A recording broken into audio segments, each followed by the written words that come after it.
Broadcasting from the Main Street Media television studios in Nashville, Tennessee, it's time for Friday Night Live, the best high school football coverage in Middle Tennessee, featuring Tennessee Radio Hall of Famer George Plaster, Zach Womble, and Billy Derrick, and also reporters from Main Street Media.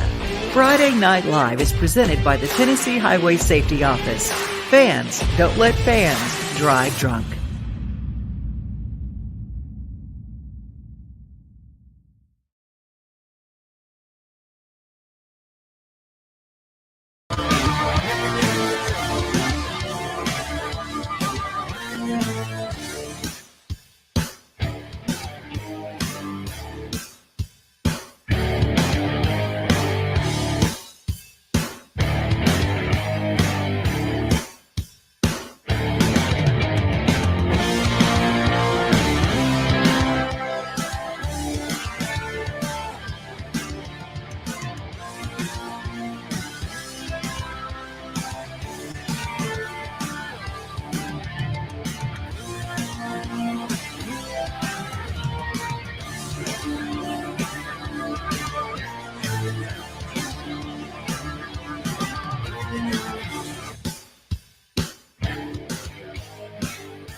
From the studios of Main Street Media Television, welcome in to Friday Night Live. Boy, over the next 4 hours, you are going to get a ton of high school football talk, and that's the way it is, and we're excited about it. It's the final regular season this year of 2022. That's hard to believe when we think back. It feels like we started the season about 4 or 5 weeks ago. George Plaster, Zach Womble with you from our studios. Billy Derrick will join us here in just a few moments.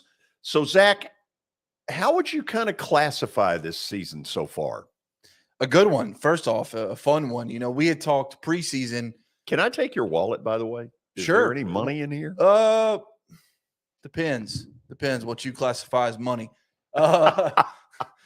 How about your keys? This got to be worth something, isn't it? Not much. But no, it's been a good season. You know, someone was asking me kind of what my favorite part of the season has been so far, and I think it would just be the resurgence and the come upness of Metro Nashville. You know, football. We had talked about at the beginning of the season, kind of we were wondering how they would continue to progress after the COVID season of 2020.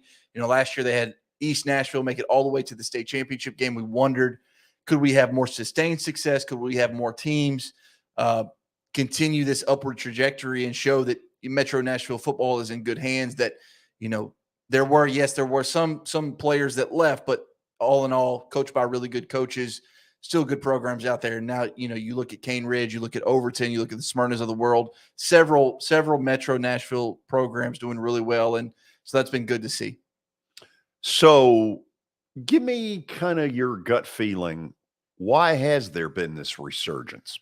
Well, first and foremost, I think the Metro Nashville would tell you that they just have good coaches in place, you know, good quality men leading these young men on and off the field. And I think that's where it starts for every high school program, but specifically in Metro Nashville. I mean, they've just got great leaders of men, and that's where it all starts. The respect factor.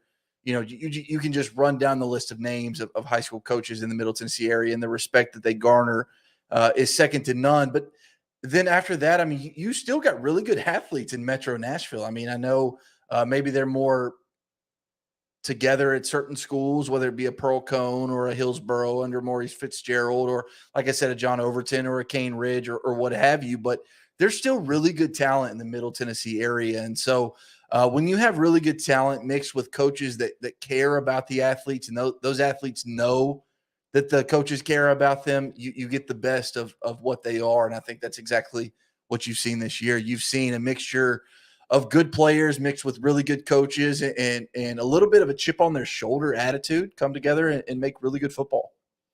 Okay, so we know what it is for a year. Is it sustainable? I think so. I mean, you look at last year, like I said, East Nashville made the run to the Class 3A state championship where they ultimately fell to Alcoa. Who doesn't, right? Who doesn't fall to Alcoa and Gary Rankin? But yeah, I mean, you look at this year, that Cane Ridge team, I think, is poised to make it a semifinal run, maybe even a championship run. And then as years progress, I think it's continued success. And, every young class that sees that senior class be great and do great things for Metro Nashville, I think that just makes the younger first-year students want to work harder and reach that level of success because, Metro Nashville will support you in a big way if you show out and you play hard for them. And whether you're at John Overton, whether you're at Hillsborough, whether you're at Cane Ridge, you're at Pearl Cone, once you get into the playoffs, you see that Metro Nashville, Davidson County really get behind teams. And so when you have that kind of support mixed with great leaders of men, mixed with great talent, yes, I think it's very sustainable.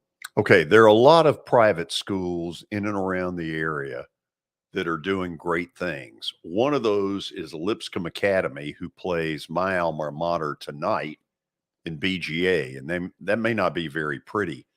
But Trent Dilfer, the former Baltimore Raven quarterback, who is now the head coach at Lipscomb Academy, made headlines earlier this week. You all were involved, your staff, in a podcast with him where I think he really surprised some people.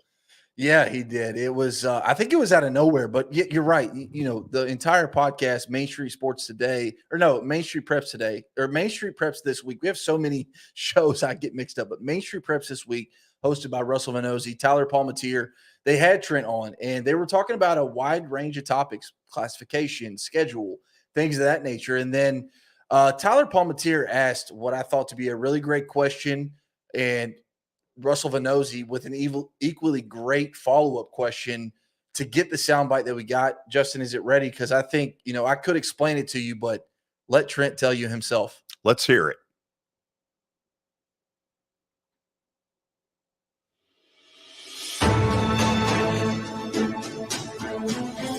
The following is a presentation of Main Street Media, your source for news, sports, and information on Main Street in Middle Tennessee.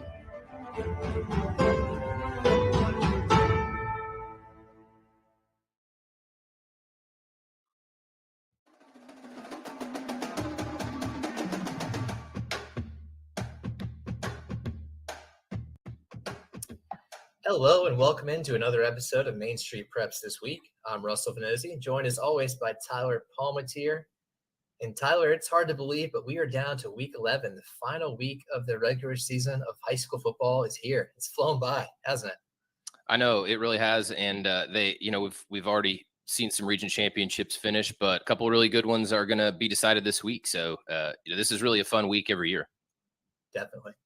And we're going to talk about some of those region titles in just a few moments. We're also going to give our takeaways from last week.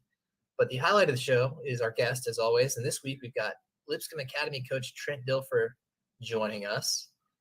Trent, how you doing today? I'm doing great, guys. Thanks for having me. Let's start with the big news, Trent. Lipscomb is moving up to Division II AAA next season. Was that a tough call for you guys, or was that a pretty easy call to make? It wasn't a tough call. It was really waiting to see what other people were doing. Our philosophy since we arrived here has always kind of been the same. To be the best, you have to play the best. It's why we've been aggressive in our scheduling, out-of-state opponents. We want to be hardened by a hard schedule, so we play our best ball late in the year. And we wanted to see where BA and Ensworth went. Once we knew that they were staying up, then it was an easy decision. So we're sad to lose the CPA rivalry. It's one of the best rivalries in Middle Tennessee. We hope to get them on the regular season schedule. We've approached them about signing a long-term deal to play us every year. So that rivalry doesn't go away, but that's in their court now. And we just want to load our schedule every year with the best opponents we can possibly find. And we need to do that in our region. And we love, we haven't been able to play McCauley and Baylor and BA and Ensworth and Christian Brothers and all those great teams. So we want the chance to play them in our region. Trent, I know you mentioned that the school was kind of waiting to see what Ensworth and BA did, but how long have you guys been mulling this over sort of out loud inside the football office or the administration's office? How long have you been considering a move? And as a coach, what's kind of your role in that decision-making process? I know it probably falls on the admin or maybe a little bit more decision makers, but I assume you've got some kind of consulting role in that. Well, everything we do here is collaborative at Lipscomb Academy. It's a great relationship between the head of school, Brad Schultz, athletic department, Jake House, Bradley Farmer, myself. We bring in other wise voices like Kevin Starks, Brad Kuhn. But this is something we almost pressed the button 2 years ago at the beginning of this 2-year cycle. I kind of regret that we didn't, but we didn't because mainly the CPA rivalry. We didn't. That is such an important rivalry to us, to them. There's a lot of history there.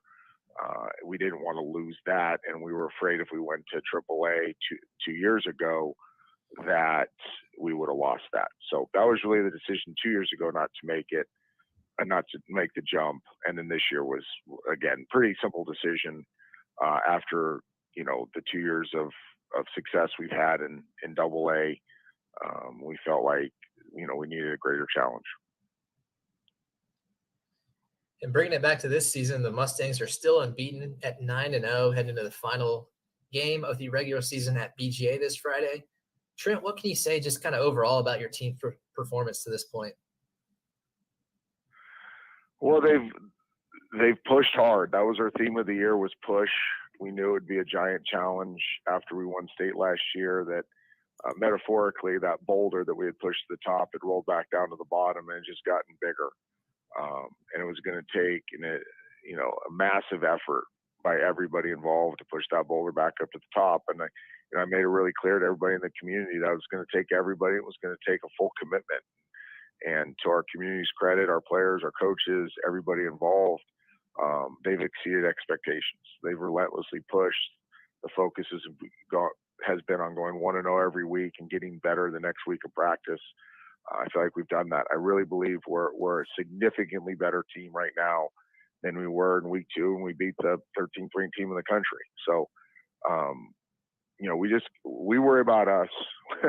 It's us versus us in our world, and we're trying to get better every day. And we feel like if we continue to take on that mentality and have that focus, that we're going to be able to push that boulder all the way back up the top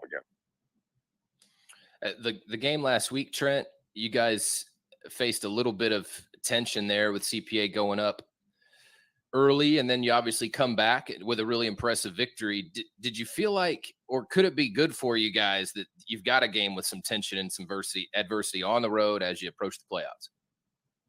Yeah, it was incredibly beneficial to us.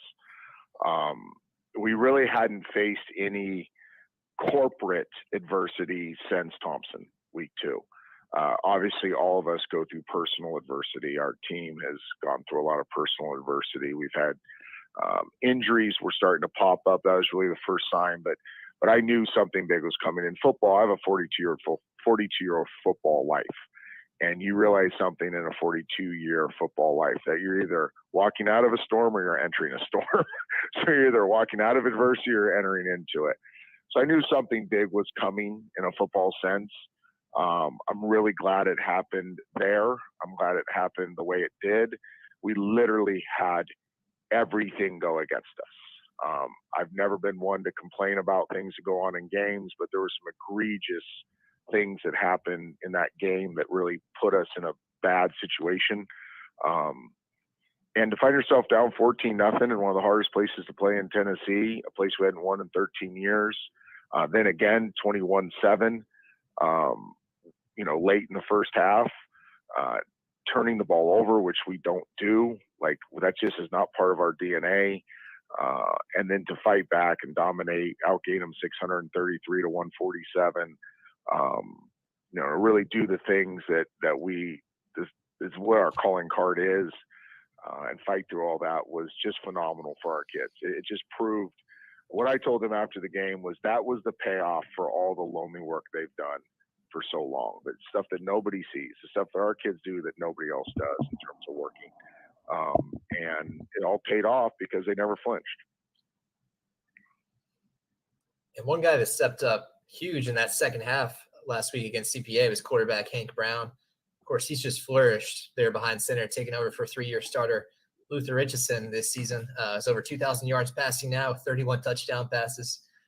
What has impressed you most about Hank's play so far and the leadership that he's provided for your team?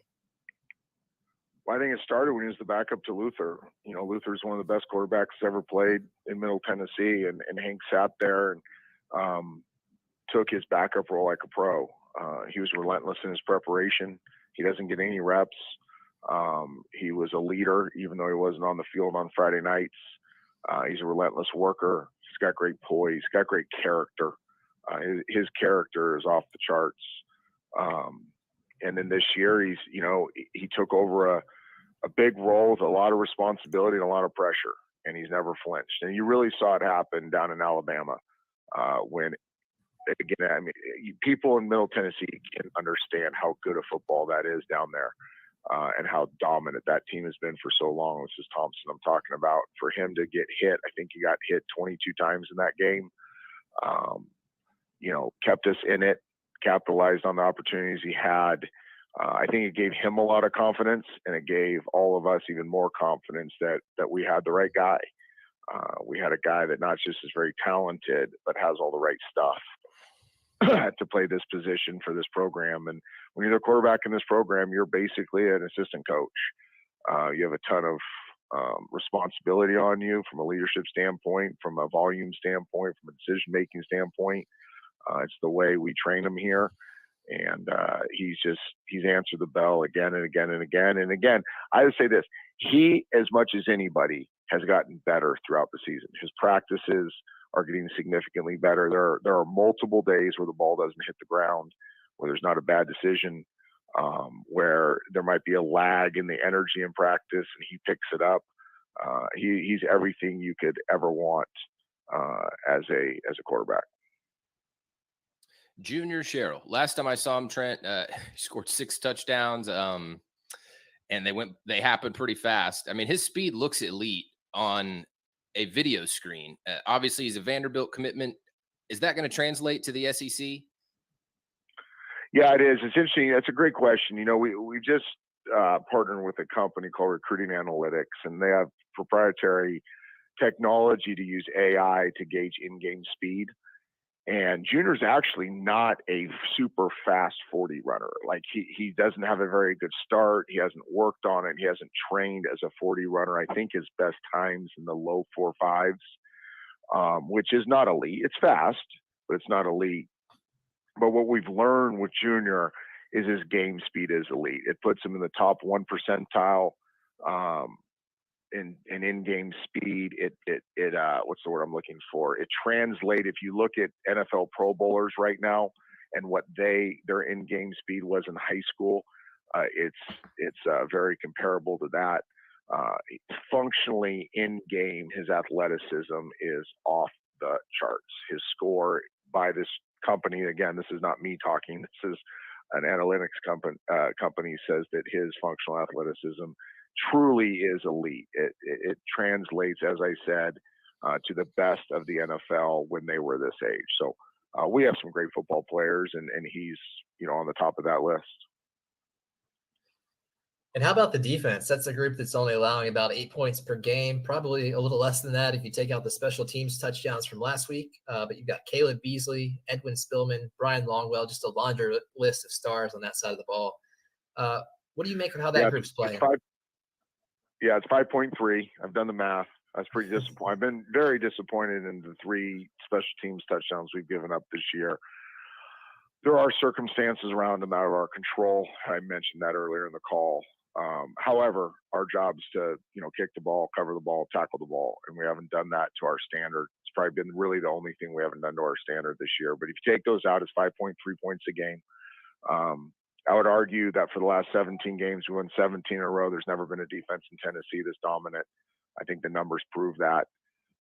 That's really our calling card. When I got here, I said I wanted our identity to be defense, special teams, and offensive line. Everybody thinks I'm a flash and sizzle guy because I was a quarterback and, the big numbers on offense. I always think that's a byproduct of the substantive qualities of your team. And you really want to build it from the inside out. You want your teams, your bigs up front on the offensive line, and your defensive personnel to be your calling card, and that we are definitely a defensive-centric team. We practice that way. We own it. We devote more resources to defense, and we have really good players that developed at a high level. Obviously, these were really talented kids when they came to our school in 6th grade, 7th grade, 8th grade, whenever they came. But they've developed through our program. We have great coaches. Our strength and conditioning program, we really believe, is a differentiator for us. And then their ability to work in the off season when we can't coach them. I think what people don't understand is you can't coach your kids, nor should you be able to, from then to football season until spring ball. So it really lies on the player to be self-motivated and to not need instruction from his coaches. And our defensive guys do a great job of leading themselves, doing the extra work, working on skill, technique. They're not just great athletes. They're really good football players. They play with a high level, high quality of technique. They play together. Our defensive coordinator, in my opinion, is the best in the country at any level. And he builds a plan every week to put them in a position to succeed and make the offense eat their soup left-handed. I mean, that's really the goal of this thing. And I think our defensive staff and our players do an incredible job with that. We're in awe of them every week, of the plan they put together and how they execute it. The last thing, Trent, then we're going to get you out of here. I saw you at a Lipscomb baseball game last year. You had a black and purple shirt on that had the word villain on it with the L and the A from Lipscomb highlighted. I'm just curious. Do you really think you guys are the villains? And is that fair? Well, one, I didn't come up with that shirt. That shirt was given to me. I do think it's appropriate. And I think there's proof that it's appropriate. I am treated poorly, personally, by other schools in this area. Our players are treated poorly. We have horrible things said about us through social channels. We get them every week. We consolidate them. We have folders full of them. And we really feel it's unjust because we're trying to do it the right way. Our kids, first and foremost, are trying to become great people. We're a human development program, mass as a high school football team. I think the number one thing around this building, I think any of our players and any of our parents would tell you this, that we care way more about the kid than we do the player. They feel that. Our parents feel that. Our administration feels that. Our student body feels that. I spoke at chapel twice over the last couple of weeks, and the energy in that chapel about trying to build good men, good members of society, people that make this a better place to live, is the primary thing we try to do here. The football is a byproduct of it. We have these things called kitchen table conversations in the summer. We spend all summer doing them where we sit around a kitchen table and we try to appreciate each other's backgrounds. We try to have empathy for one another. We talk about world issues. We talk about social issues. We want these kids to make this place a better place because, frankly, our generation screwed the whole thing up. Turn on the news every night, and if you want to argue with me, just watch any of the channels. We're not in a very good place. We want Lipscomb Academy Mustangs to go change the world for the better. The football is just part of it. The football truly is an overflow of everything else that goes on in this building. It's the way we built it from day one. If you read the Tennessean article, the first interview I ever gave when I took the job here, I told you what we were going to do, and it started with trying to build good men. For me, this is pain turned into passion. I've hired a bunch of men that are great men first, and they're really good football coaches second. And that's what we do here. And to have the things said about us that are said about us, you guys are actually the people that say them should feel horrible about yourselves, because we believe we are doing it right. And the football is just a byproduct of that. Trent, is that just something you guys try to let slide off your shoulder there, or is that something that it's been upsetting to have those kind of things said? I try to shield my team from it because they're young boys, right? And they do. You can tell them not to read social media. You can tell them to be off Snapchat. You can tell them to turn Twitter off all you want. It's not going to happen. So I'm a 50-year-old man that's raised 4 kids, has been booed out of stadiums, has had horrible things said about me in my personal life and lies said about me when I was on TV as an NFL. I don't care, right? You can call me Goodyear. My skin's so thick you can put, snow tires. for my skin. But I do care about these kids. I love these kids. I love these kids passionately. Our staff loves these kids. We pray for these kids. We cry with these kids. We do everything with these boys. And to see them have bad things said about them because they're successful, because they're trying to do things the right way, because they have a lot of offers that other kids don't, to me, that's shameful. So I try to take it on me. I really don't care, anybody that's listening, what you think about me, but I deeply care what you think about our kids. And it's truly offensive to hear and read the things that are said about our boys that are truly, truly trying to do this thing the right way. Yeah, I guess that just comes with the spotlight, as you all know, Trent. But hey, congratulations on the great start so far, and the move up next year to Division II AAA. And best of luck the rest of the way. We'll be talking soon. Appreciate you guys. Thanks, Trent. All right, that's been Lipscomb.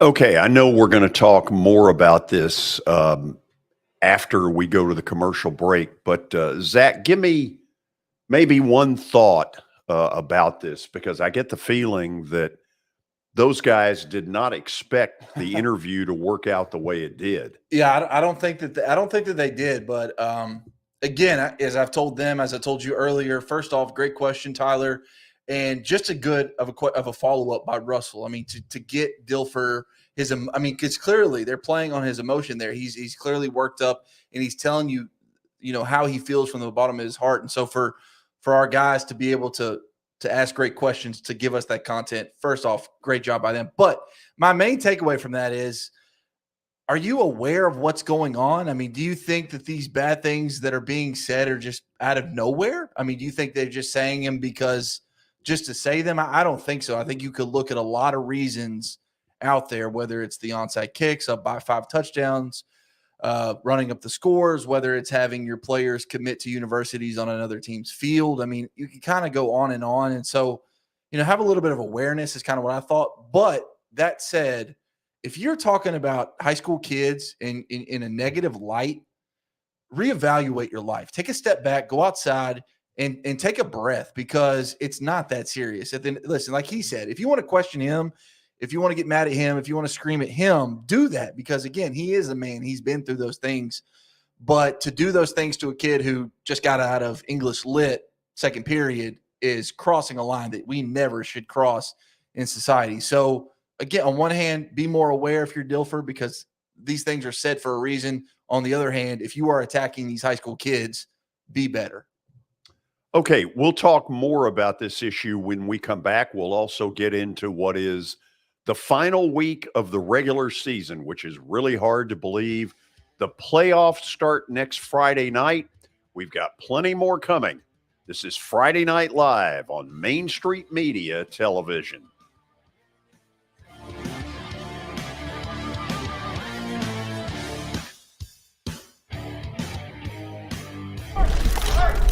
So, I got a DUI. Mom, Dad. Why didn't you just call someone for a ride? I wasn't thinking ahead. I didn't think I was gonna get caught. Yeah, my best friend Tim. Still coming to my bachelor party next month? This DUI cost me 10 grand. So, no. Yeah, you, in the back. Did you know I almost died when you hit me? I didn't think this would affect so many people. You think it was worth it? No more questions. Jody Jones Dentistry can handle all your dental needs, from the basics to cosmetic procedures. All of this in the nicest dental facility I have ever seen. Jody has done it right. They're located conveniently at 55 Music Square East, and for an appointment, it's simple. Dial 615-259-5100 and tell them Plaz sent you.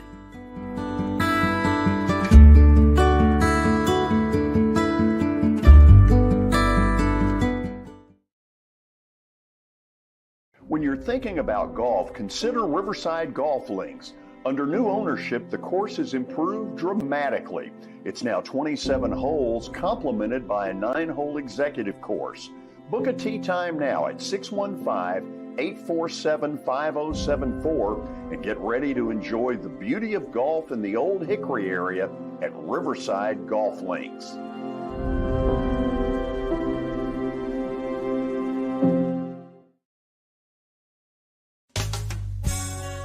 I'm Bart Durham. I was sworn in as a lawyer in 1963, and I've been working as a lawyer since then. We're a firm that does exclusively personal injury, a lot of tractor-trailer crashes. Insurance companies will open up their checkbooks when you force them to. We have systems that work. We get the most money for our clients in the shortest amount of time. I'm Blair Durham. My dad and I want to help. Give us a call at 615-242-9000. This is attorney Bart Durham, and this is me. I'm Aaliyah. Keeping in good physical condition is really important to me. But when I had a wreck with a tractor-trailer truck that hurt my legs so bad I couldn't work for almost a year, I knew I needed a lawyer that understood tractor-trailer cases. So I called Bart. Bart gets millions of dollars for his clients every year. At Bart Durham Injury Law, we've handled hundreds of tractor-trailer cases. My dad and I want to help. Give us a call at 615-242-9000.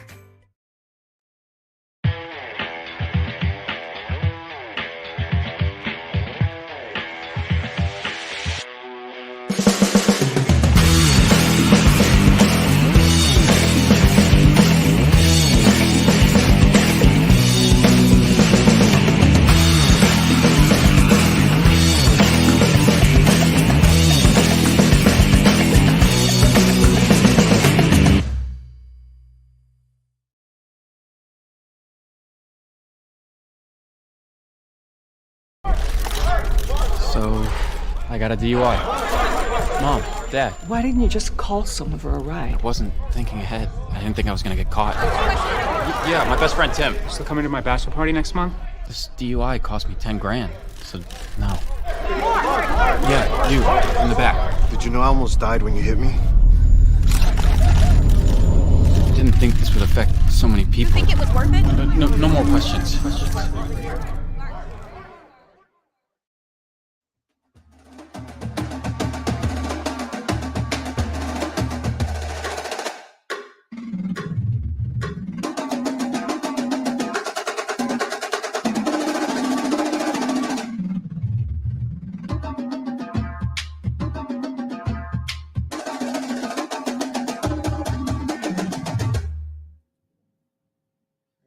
Okay, that means we're back. And Billy Derrick is with us as well over in the little boy section. There it is. I was waiting on it. I feel like hadn't heard that in 2 weeks, had you? No, I didn't miss it. Didn't miss hearing that. That's right. Yeah, that's right. So, Billy, you were you sort of produced the interview that the guys did with Trent Dilfer. How surprised were you? I was very surprised by it. And I told you guys off air that the tone of the interview was so different than the last 2 or 3 minutes of the interview. I mean, he was very serious. He was to the point. He was direct, and he was just talking. I mean, he didn't really want to get any points across, but there, the last 2 or 3 minutes of the interview, whatever Tyler said struck a chord with him, and he felt like he needed to speak up. And you really haven't heard him come out and say anything like that publicly. I'm sure within closed doors at Lipscomb, they have talked about things like that happened, and I'm sure parents, of course, players as well. But to come out publicly and to say that is a statement, and it's something for us to talk about. But at the same time, I was surprised, but then again, you look at it and you felt like this was coming to an extent because, they have been criticized. They have been mocked. They have been, kind of beaten down by the public. And, but then again, there's been some reason for it. Now there's things they do that other teams in the mid-state simply can't compete with in terms of recruiting and coaching as well. But like I said, I wasn't surprised. I wasn't super surprised. But then again, I kind of expected it, to eventually happen, for Dilfer to eventually come out and say something to that extent.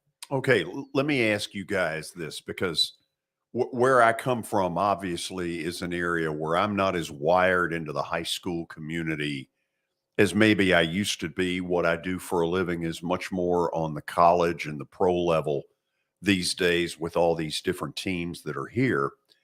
This reminds me a lot of the criticism that Carlton Flat and Brentwood Academy caught years ago. Carlton Flat, a very successful coach, won a lot of state titles, but was also involved in a lawsuit with the TSSAA that was very public. Do you find the similarities there? I can't speak too much on, the legal things with BA and the TSSAA, but I can speak to, one team being the villain that everybody kind of wants to take down and everybody wants to knock down from their peg. And, everybody, in all parts of society, there's the hero and the villain. And so, anytime you have a team that wins a lot, USC in the early 2000s, when they, had Reggie Bush and Matt Leinart and Lindell White and, all those great players, how quickly people wanted them to succeed, much like Lipscomb early under Trent Dilfer wanted them to succeed. And now that they've kind of had this sustained success, it's like, okay, come back down to reality. And I can't speak to how Carlton was doing it at BA, but it seems like the way that Lipscomb Academy is doing it is by bringing in, players from all over the place to, play football for a few months here before returning back to their homes in December. So I think there's similarities in the fact that, two schools, two coaches, two regimes being a villain, if you will. But as far as like kind of that, I don't want to speak out of turn. And it's pretty interesting timing the year before you head into Division II AAA in that competition. So there's going to be we haven't talked about that. Yeah, that's some juice, some extra juice heading into next season. I know the playoffs aren't even here for this season, but I know there's probably some coaches and players kind of licking their chops, excited to play this Lipscomb Academy program, and it makes it more competitive. And I can't wait personally, of course, for Father Ryan, but also for the rest of that division. I mean, there's powerhouses everywhere. So that's going to be fun to kind of see the SEC of high school football in Tennessee get even better. Well, let me start with, again, some scenarios that I'm not quite as wired into as I used to be. But here's one of the things that I hear is that there is an awful lot of out-of-state kids coming to Lipscomb Academy. That's caused a lot of criticism. True, untrue, fair, unfair. The fact of the matter is that, yes, they have recruited extremely nationally. I mean, they've pulled kids in from California, Florida, Texas. I mean, it's almost, you're looking at kind of an Alabama type recruiting class where, I mean, Saban recruits nationally and bringing in kids from everywhere. Well, so is Trent Dilfer at a high school in the mid-state. So I think that is what has rubbed a lot of coaches the wrong way, because there's a certain way that coaches have recruited. Zach, and you know this, especially covering more of the Hendersonville type of area. I've gotten used to a little bit of national, but it's been regional. It hasn't been West Coast. And I mean, he's gotten kids from the Northeast as well. So like I said, it's something new.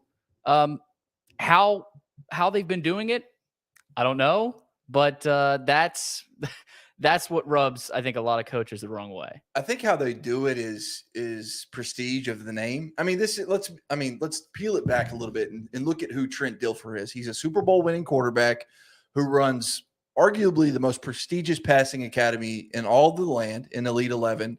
And so when you have those things to kind of hang your hat on, it's easy to go out to California during the Elite 11 and see whoever, or it's easy to go to Florida and say, hey, I played in the NFL. I have the Elite 11. He's a terrific teacher. Yeah, he's a great salesman is what he is. And that's exactly what he's been able to do is sell this Lipscomb Academy program, this football team in Nashville, Tennessee. It's, Nashville's a hotbed for not just sports, but people want to move here. And so how easy is it for Trent to walk into these homes in California or Texas or wherever and say, hey, come to Nashville, Tennessee. It's the fastest growing city in all of America. It's, it's this, it's that. It's got all these great amenities that your current state doesn't have. And so why not come to Tennessee? Okay, I'm going to ask dumbly, is it a small few or is it a big percentage? I mean, I don't have where, the roster, where they came from or where, what middle school they went to, but without speculating, but again, I've heard there's a lot of players on the team that are from out of state. I don't know exactly who they are because again, I never got where they went to middle school or where they're from. But so that's kind of where that's where I have to stand on it without speculating. Yeah, I don't know a percentage, but I would say a good amount. I would say a good amount of players are from outside of the state of Tennessee in the mid-state. But at the same time, they've got kids that they've developed that have been at Lipscomb Academy since kindergarten. Absolutely. Let me say one other thing. They're in kind of a unique situation where they're at, and being able to be they were in AA and able to pull from all over. But again, and I'm kind of talking in circles here. Someone take over for me because my brain is kind of running in circles. I'm kind of saying the same point over and over. But again, when you have a guy like Trent Dilfer, he's probably not going to divulge a lot of information. Anytime you have an athlete, not even just an athlete, but say you want to get information on a kid, his grades. Well, if they're under 17, HIPAA law is not going to allow you to have any of their information. And I would bet a lot of high school programs, they fall back on that so they don't have to give you personal information of said player. So you may not ever find out where Hank Brown is from or where Junior Sherrill's from or whoever.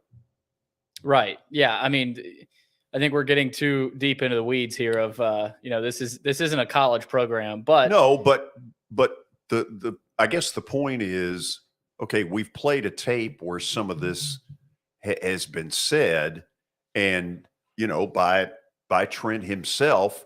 You brought up earlier today the running up of scores, and I don't pretend to know what you know, so lay it on me. I mean, look at the score. Let me pull them up real quick. I don't have them on hand, but I mean, look at the scores that they have. I mean, I believe they were onside kicking up by 5 touchdowns in one game.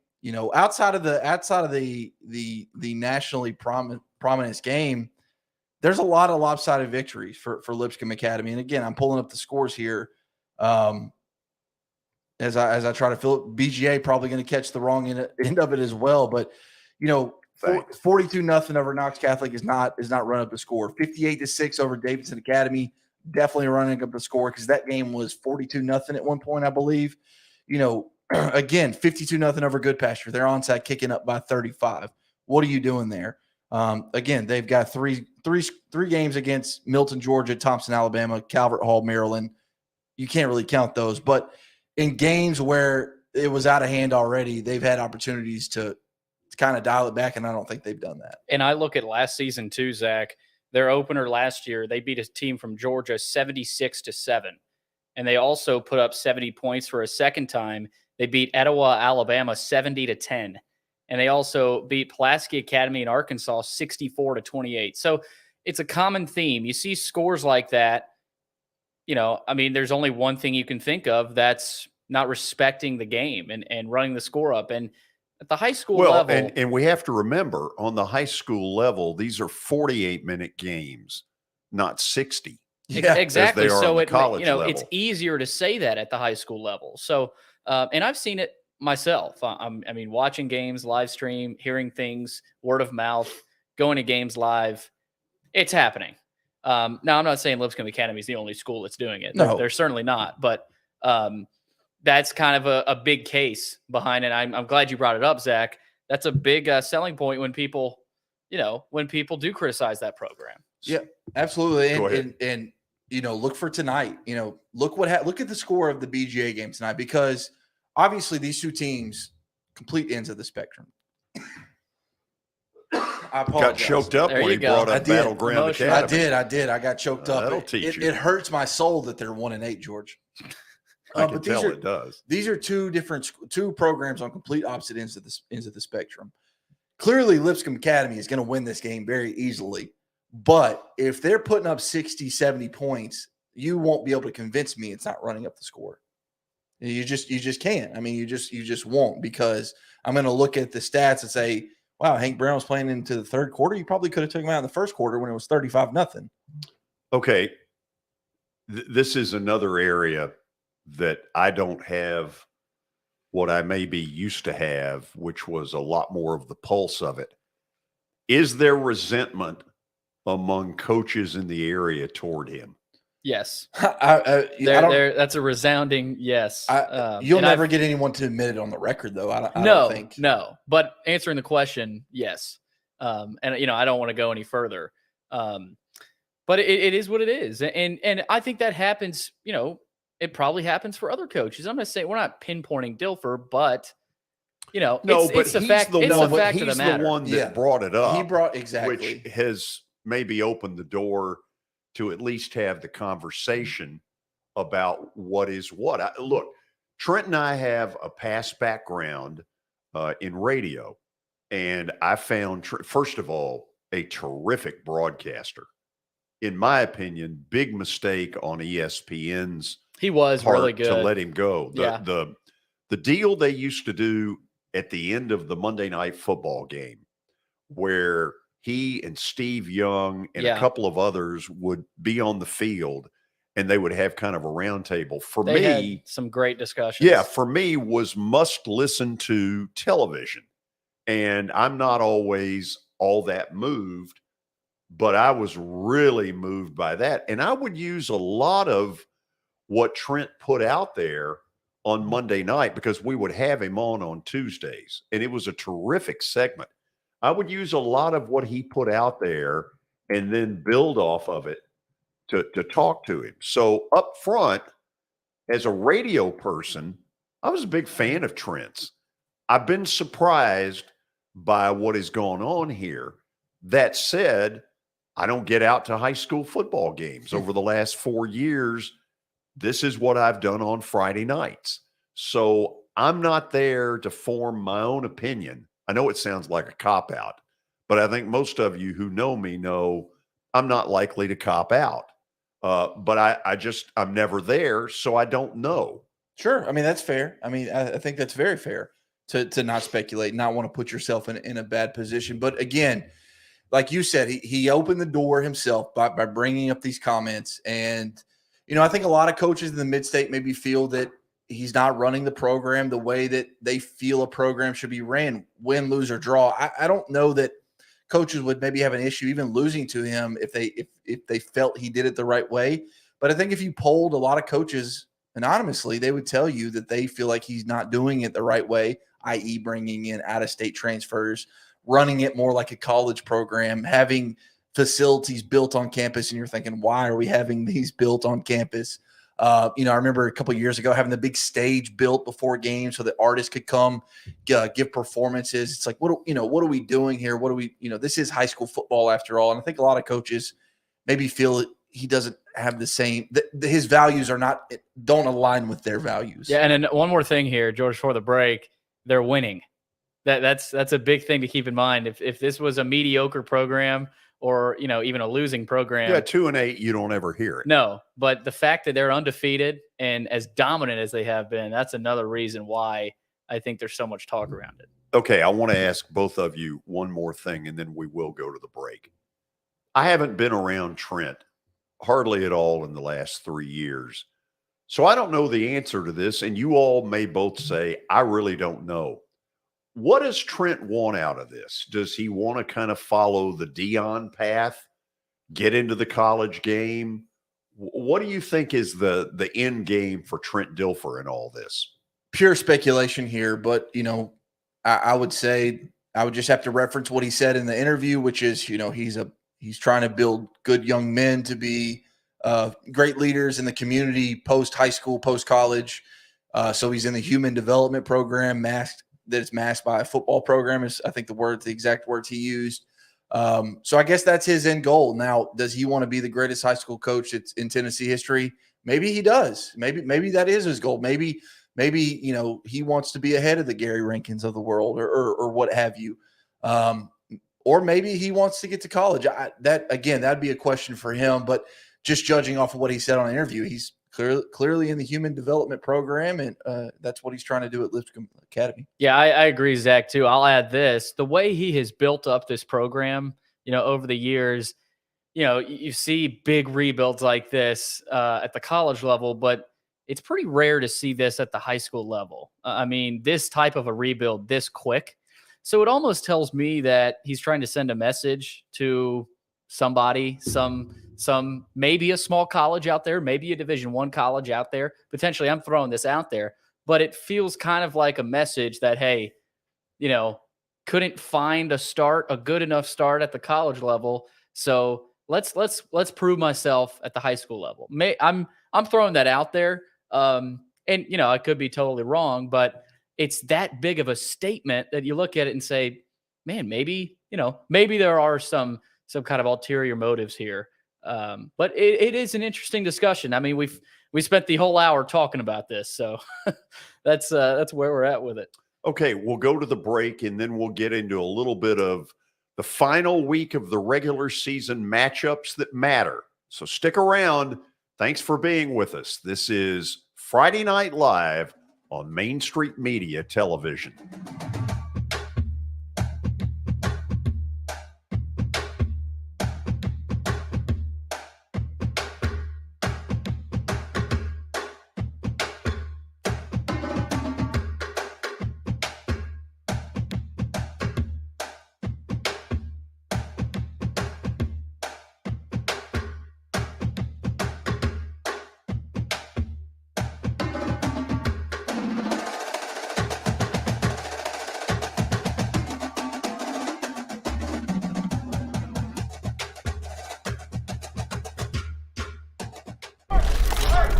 So, I got a DUI. Mom, Dad. Why didn't you just call someone for a ride? I wasn't thinking ahead. I didn't think I was gonna get caught. Yeah, my best friend Tim. Still coming to my bachelor party next month? This DUI cost me 10 grand. So, no. Yeah, you, in the back. Did you know I almost died when you hit me? I didn't think this would affect so many people. You think it was worth it? No more questions.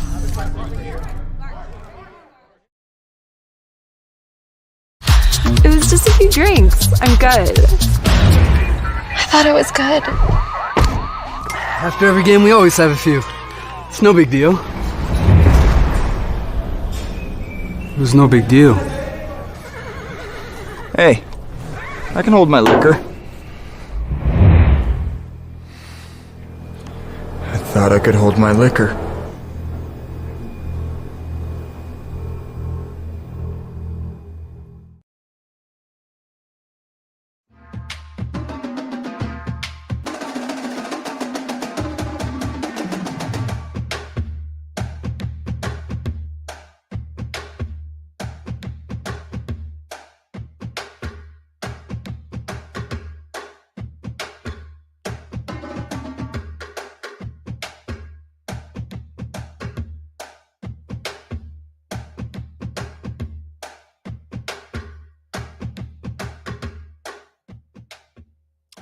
Okay, we're back. We're just moments away from a lot of the kickoffs. Chris Yao is covering tonight Loretto against Richland. Loretto, the home of a great former major leaguer in David Weathers, former Cincinnati Red, had about a 20-year major league career, and last year a participant in the Plaster and Friends Celebrity Bowling Night. Chris, how are you? Doing well, George. How are you? Good. Tell me what's going on. Oh, well, get this. We've already had the national anthem and the prayer, so we're good to go. Good. This is great news. You know, George. First time this year. First time. Chris, I can't believe George forgot about Loretto's own Zach Curtis. I mean, how could you forget about Zach Curtis, George? Well, I guess I did. I guess you did. Chris, this is obviously – go ahead. Sorry. And Ryan Weathers. Yeah, and Ryan Weathers, exactly. But, Chris, about this football game, it's obviously really important. Both teams 3-1 in league play. I know Richland 7-2, Loretto 4-5. But is this a game that you expect to be a fourth quarter game where you're biting your nails at the end wondering who's going to be the 2 seed going into the playoffs? Oh, absolutely. I think these two teams couldn't be more different offensively, and I think that's what's going to make this game interesting. It's kind of like what we're going to see tomorrow in Tennessee, Kentucky. One team is wide open. The other team wants to get to the Notre Dame box and shove it down your throat. And to be honest with you, I'm not sure that Loretto can stop Richland from doing that. It's just going to be a matter of which team gets the most stops. And honestly, when you've got guys like Caden Porter for Loretto, listen to this. Statistical leaders in Southern Middle Tennessee. Loretto has the top rusher, the top passer, and the top receiver. So Wow. This is a wide open. Well, hold on. We got to find out what is happening out there. So, if you know anything about Linville, you know that this is a railroad team. This used to be a massive railroad stop. So they've got a train whistle that goes off randomly throughout the game. We've got fireworks. I'm telling you, this is high school football at its finest. When you get to small town high school football, everybody in town is here. There's not a store that's open. You're here tonight, and you're in for a heck of a football game. I'm telling you, Ethan Workman, who for Richland, who's been Main Street Prep Player of the Week twice this year. I mean, this guy will just line up and do whatever he's going to do to make this team successful. And I expect that this is going to be a great football game. I don't even know how to preview other than these two teams are fantastic, and I'm excited. Chris, the drum line sounds great. The band sounds wonderful, but it's tough to hear you. But I definitely want to hear about Ethan Workman later on this evening. If this is a close game, please check back in with us and just let us know how this is going on, okay? You got it, guys. Thanks. I think it was the all-time best sound effects. You think so? That we've had on the show. I mean, that was like it's almost like it stopped the phone call. Yeah, it was so loud. That's why. I mean, I wanted to keep talking to him, but when he was talking at one point, I couldn't hear him. Oh, absolutely. You couldn't hear him, so it's like I didn't want to ask him another because I wanted to had one other question to ask him about Ethan Workman, and I figured he was going to give great stuff, and I just didn't want it to get drowned out by whatever instrument it was behind him. Okay, so I think Ivan Aronin is ready based on what I see on the screen. Ivan, where are you tonight? We are at Green Hill High School tonight for the Region 5 5A championship between Green Hill and Mount Juliet. Just to give you a little idea of the excitement around this game, this department issued a community alert at 5:45 that there were no more parking spaces in the Green Hill parking lot. And they set up they directed everyone to park at a nearby elementary school and set up a shuttle service to the stadium. Wow. And that was a good hour and 20 minutes before kickoff. Ivan, help me with this. The first time several years ago that I heard the word Green Hill, I thought, wow, they left off the S. It's a shopping mall. And obviously, in this case, it's not. How did they build up so quick to be pretty darn good? One thing that helped them tremendously, they split the zone between Mount Juliet and Green Hill. A lot of these kids have been playing youth football together for years, and now just on the other side of the school zone. They also brought in Josh Crouch as the head coach. He's a former Cumberland University receiver. I believe he played under someone you know, George Dwayne Alexander. Absolutely. And learned that offense and learned how to build a program. Josh coached for about 5 or 6 years at Wilson Central, had some success there as one of the assistant coaches. And he is, from day one, each has had these kids buying into what this program can do. Ivan, we talked last week, and I asked you, I said, where does this game stand in terms of being able to overtake Mount Juliet Lebanon as the most important rivalry for the Golden Bears? And you told us last week a win for Green Hill would do just that. How do they get it done tonight, Ivan? Well, I think being in the same region, and especially playing for the region championship like they are tonight, will certainly elevate that, the closeness of the schools to each other. Next year, Mount Juliet, I believe, is moving up to 6A. Yes. And so they might be in the same region with Lebanon and Green Hills probably moving up, and Wilson Central. So a lot of the Wilson County schools will probably be in the same region next year. And I think that will help along those rivalry lines tremendously.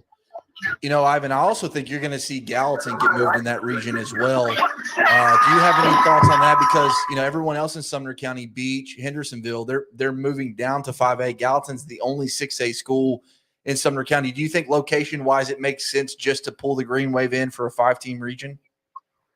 I think that could be – Gallatin could be one of the schools, depending on how some of the numbers shake out. I'm also hearing maybe one of the Rutherford County schools, probably Stewart's Creek, if they do that, would also join that region just for enrollment purposes. Gotcha. Yeah, I mean, it could be a really tough region moving forward next year with either 5 or 6 teams. But, Ivan, off-the-wall question here. You mentioned the crowds coming in an hour and a half before, letting them know that the parking lot was full. I know Cumberland University sits in Lebanon, but is there any chance a game like this gets moved to a bigger stadium? I don't see that happening just because both schools like playing at home. They do well at home. There might be a situation down the road where, if they keep it at the end of the season, they might. But I think it'll remain a home-and-home series as best I can tell. That's fair. I just wondered because, all those people. It's a nice problem. It is a very nice problem. And listen, Green Hill is a nice campus, as Ivan is aware, but you just wonder if it would move. So, Ivan, hey, man, good stuff as always. Okay. All right, we'll check in with you guys after the game. I appreciate it. Thanks, Ivan. Have a good one. Ivan, take care. Billy, I was about to ask you, how much have you been able to pay attention to Green Hill? Not a whole lot. I thought Ivan did make a few good points, though. The crouch hire was a difference maker, definitely, and the zoning that he talked about was big too, because that area has grown so much, and I mean, it's like Williamson County; it's just skyrocketing right now. So the fact that Nolensville and Green Hill are very similar to me, Nolensville and Williamson County, Green Hill out there in the Mount Juliet area, they've just kind of found a pocket for a good school and a pocket of people that, they not only do they love football, but there's a lot of athletes. There's a lot of families, a lot of parents, and that want to send their kids to a school like a Green Hill. If they're not zoned for the school that they might want, they got Green Hill. That's a great option. So, I think it's very similar to Nolensville and what they've done over there in Williamson County, and kind of good timing, great timing with the mid-state area growing so much. Let me add this. I think the rivalry was already started by the school board, because when Green Hill first opened, they gave students in Wilson County the option to go wherever if you wanted to go to Green Hill, if you lived on the Gladeville side of Mount Juliet, but you wanted to go to Green Hill instead of Wilson Central, you could do that. And so by giving them that year of open enrollment and allowing a lot of the old Mount Juliet players to go to Green Hill, including Troy Allen, the boys basketball coach at Mount Juliet, took the same position at Green Hill. So that right there builds a rivalry in itself. It's almost automatic. Yes, exactly. The school, that's what I'm saying. The school board pretty much started that rivalry. Okay. Enough said there. Yeah. You just boom. You got to go to a break. Well, thank you, Billy. Yeah. They're in our ear. They're in my ear, George. It's okay. Are you hearing people? Yeah, I'm just trying to let you know what our command center is relaying to me. Really? Where is the command center? It's in Gallatin, actually. Okay, I like that. That's a good answer. Okay, most of the games have just started. We are in the final week of the regular season. The playoffs begin next week, which is truly hard to believe. The show is Friday Night Live, and this is Main Street Media Television.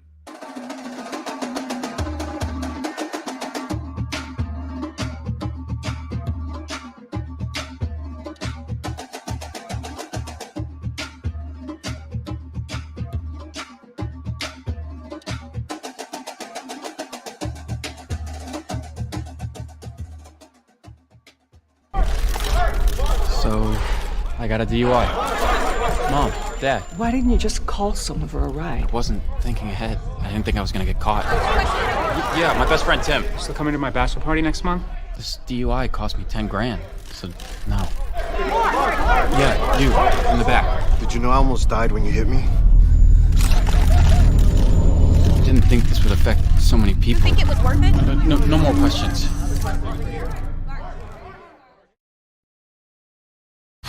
It was just a few drinks. I'm good. I thought it was good. After every game, we always have a few. It's no big deal. It was no big deal. Hey, I can hold my liquor. I thought I could hold my liquor.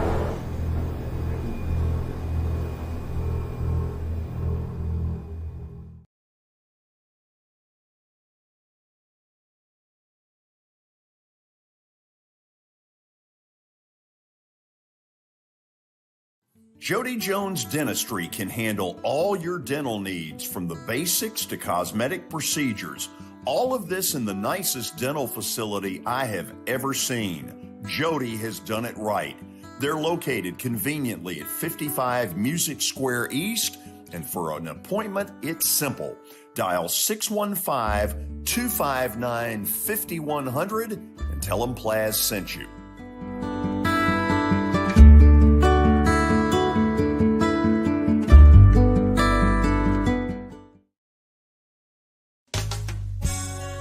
I'm Bart Durham. I was sworn in as a lawyer in 1963, and I've been working as a lawyer since then. We're a firm that does exclusively personal injury, a lot of tractor-trailer crashes. Insurance companies will open up their checkbooks when you force them to. We have systems that work. We get the most money for our clients in the shortest amount of time. I'm Blair Durham. My dad and I want to help. Give us a call at 615-242-9000.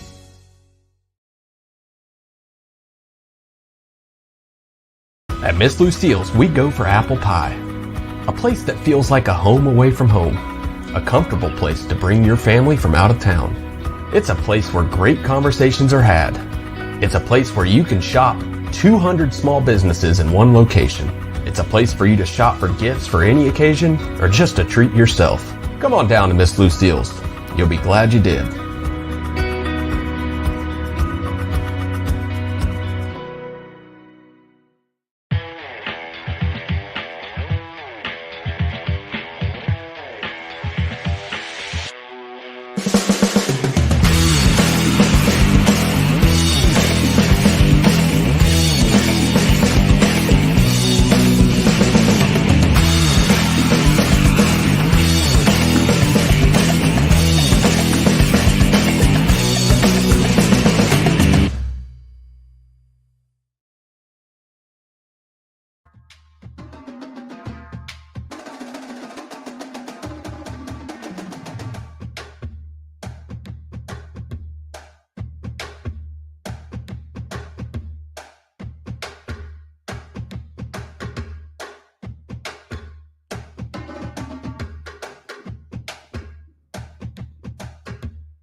Titans Drum and Bugle Corps working way overtime tonight. Overtime being more than a 40-hour work week. Thanks for being here, guys. Where have we stored them? I don't know. They come out every Friday night. Yeah, it's amazing.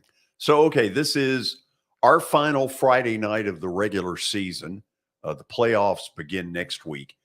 Zach, give me a couple more games that have big playoff implications. Absolutely. That we need to pay attention to. Yeah, absolutely. I think Fairview Waverly is a huge game tonight. Both are 5-0 in Region 6 3A. They play each other, obviously, as I'm talking about. So whoever wins that is going to win the Region 6 3A championship. Waverly, of course, devastated by those floods just a couple of years ago. Now, with the opportunity to win a region championship, Fairview, since the beginning of the season, since their opening game loss to Page, has continually gotten better. And so that football game will be one I'm super excited to check in later tonight. You've got Laverne versus, and now I've just Laverne and Shirley. No, golly. Now I can't believe I've drawn a blank on that last team. How many people even remember the show that I'm talking Laverne about? and Shirley? Laverne and Shirley. I mean, I know the show. I didn't watch it, but as we mentioned earlier, Green Hill Mount Juliet for the region title. Green Hill needs a win to not only win a region championship, but to be at home, because if they lose, they're going to third place because White County, who's already finished their season with a win last night over Sequatchie County, 4-2 in league play. Green Hill would also be 4-2, but Green Hill dropped that head-to-head, so they would be on the road. So there's several key games out there that have playoff implications tonight. Let me throw this one out there, Zach. I don't know if we've mentioned this yet when Justin was producing the first 30 minutes, but Ravenwood and Independence. Region 7-6A is a 4-way tie, right? At least right now. And so Ravenwood needs to win and hope for a Centennial loss to Brentwood to clinch the championship. Independence will be champion with a win over Ravenwood and a Brentwood loss to Centennial. So, I mean, this is like the Big 12 this year. I mean, there's not really one dominant team. It's been fun to watch for that reason. I mean, Ravenwood's 5-4.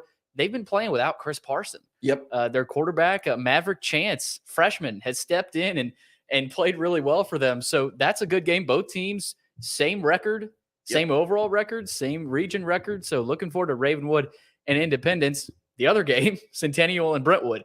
Now, these two teams, I would say, are kind of in that first tier, while Ravenwood and Independence might be in that second tier. You think so? You're high on Centennial Brentwood? I love Centennial's 8-1, and Brentwood has kind of. We talk about them every week. They just get it done. They're 6-3, but you can argue all four of these teams are 3-1 in the region. So Brentwood's got 2 bad losses though. They do, but they have some. They've gotten it done when they've had to. Against team like those swing games where if you lose, you're going down. But if you win, they've gotten some big region wins. So those are 2 games we have to keep an eye on tonight to see who wins Region 7-6A, or at least a tie for who wins co-champs. I don't know if that's a possibility there, but kind of a crazy scenario there in that region. And we're definitely getting eyes on Nolensville at some point tonight, because I think you and I both are gushing over Chase Fitzgerald. I know. So we just kind of fawning fanboying over number 1 in black and blue. Yeah, got a text from my uncle. He's not headed down to Winchester. They're playing Franklin County. All the way. So it's about almost a 2-hour drive. Yeah, it's a long way from Williamson County area. So Winchester would be on the way to Atlanta, like mile marker 125. It's a long Philip way. Fulmer's stomping grounds. It's closer to Atlanta than Nashville. No, it's not. No, I don't know, but it's close. It's down there. He's not. Is he hurt? So my uncle. So my uncle is Pat Curran. His son Patrick Curran is the OC. So the OC is making the trip, but my uncle, as a fan, is not making the trip. I thought you were saying Fitzgerald wasn't making the trip.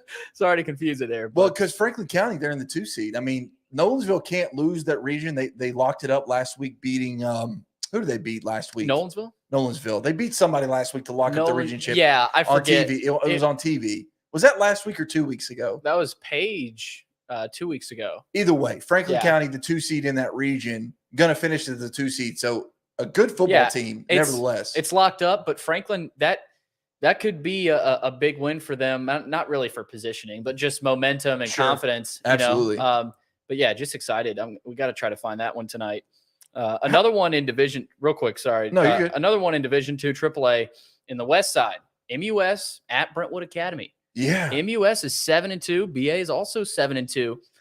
But the winner claims the region title. Which is crazy because BA is 4-0, but MUS is 3-1.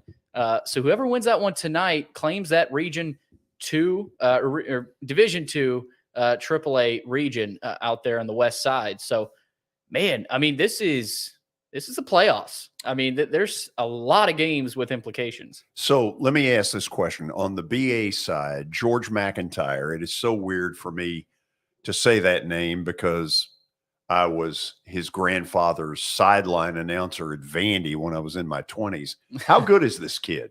Well, he's really good, George. He just I got these stats here: 1,600 yards passing, 17 touchdowns, and only 2 interceptions.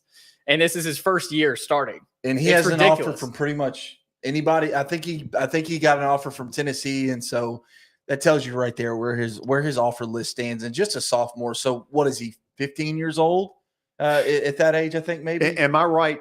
6'5", 6'6"? He's huge. He's a big kid, 6'5", 6'6", but.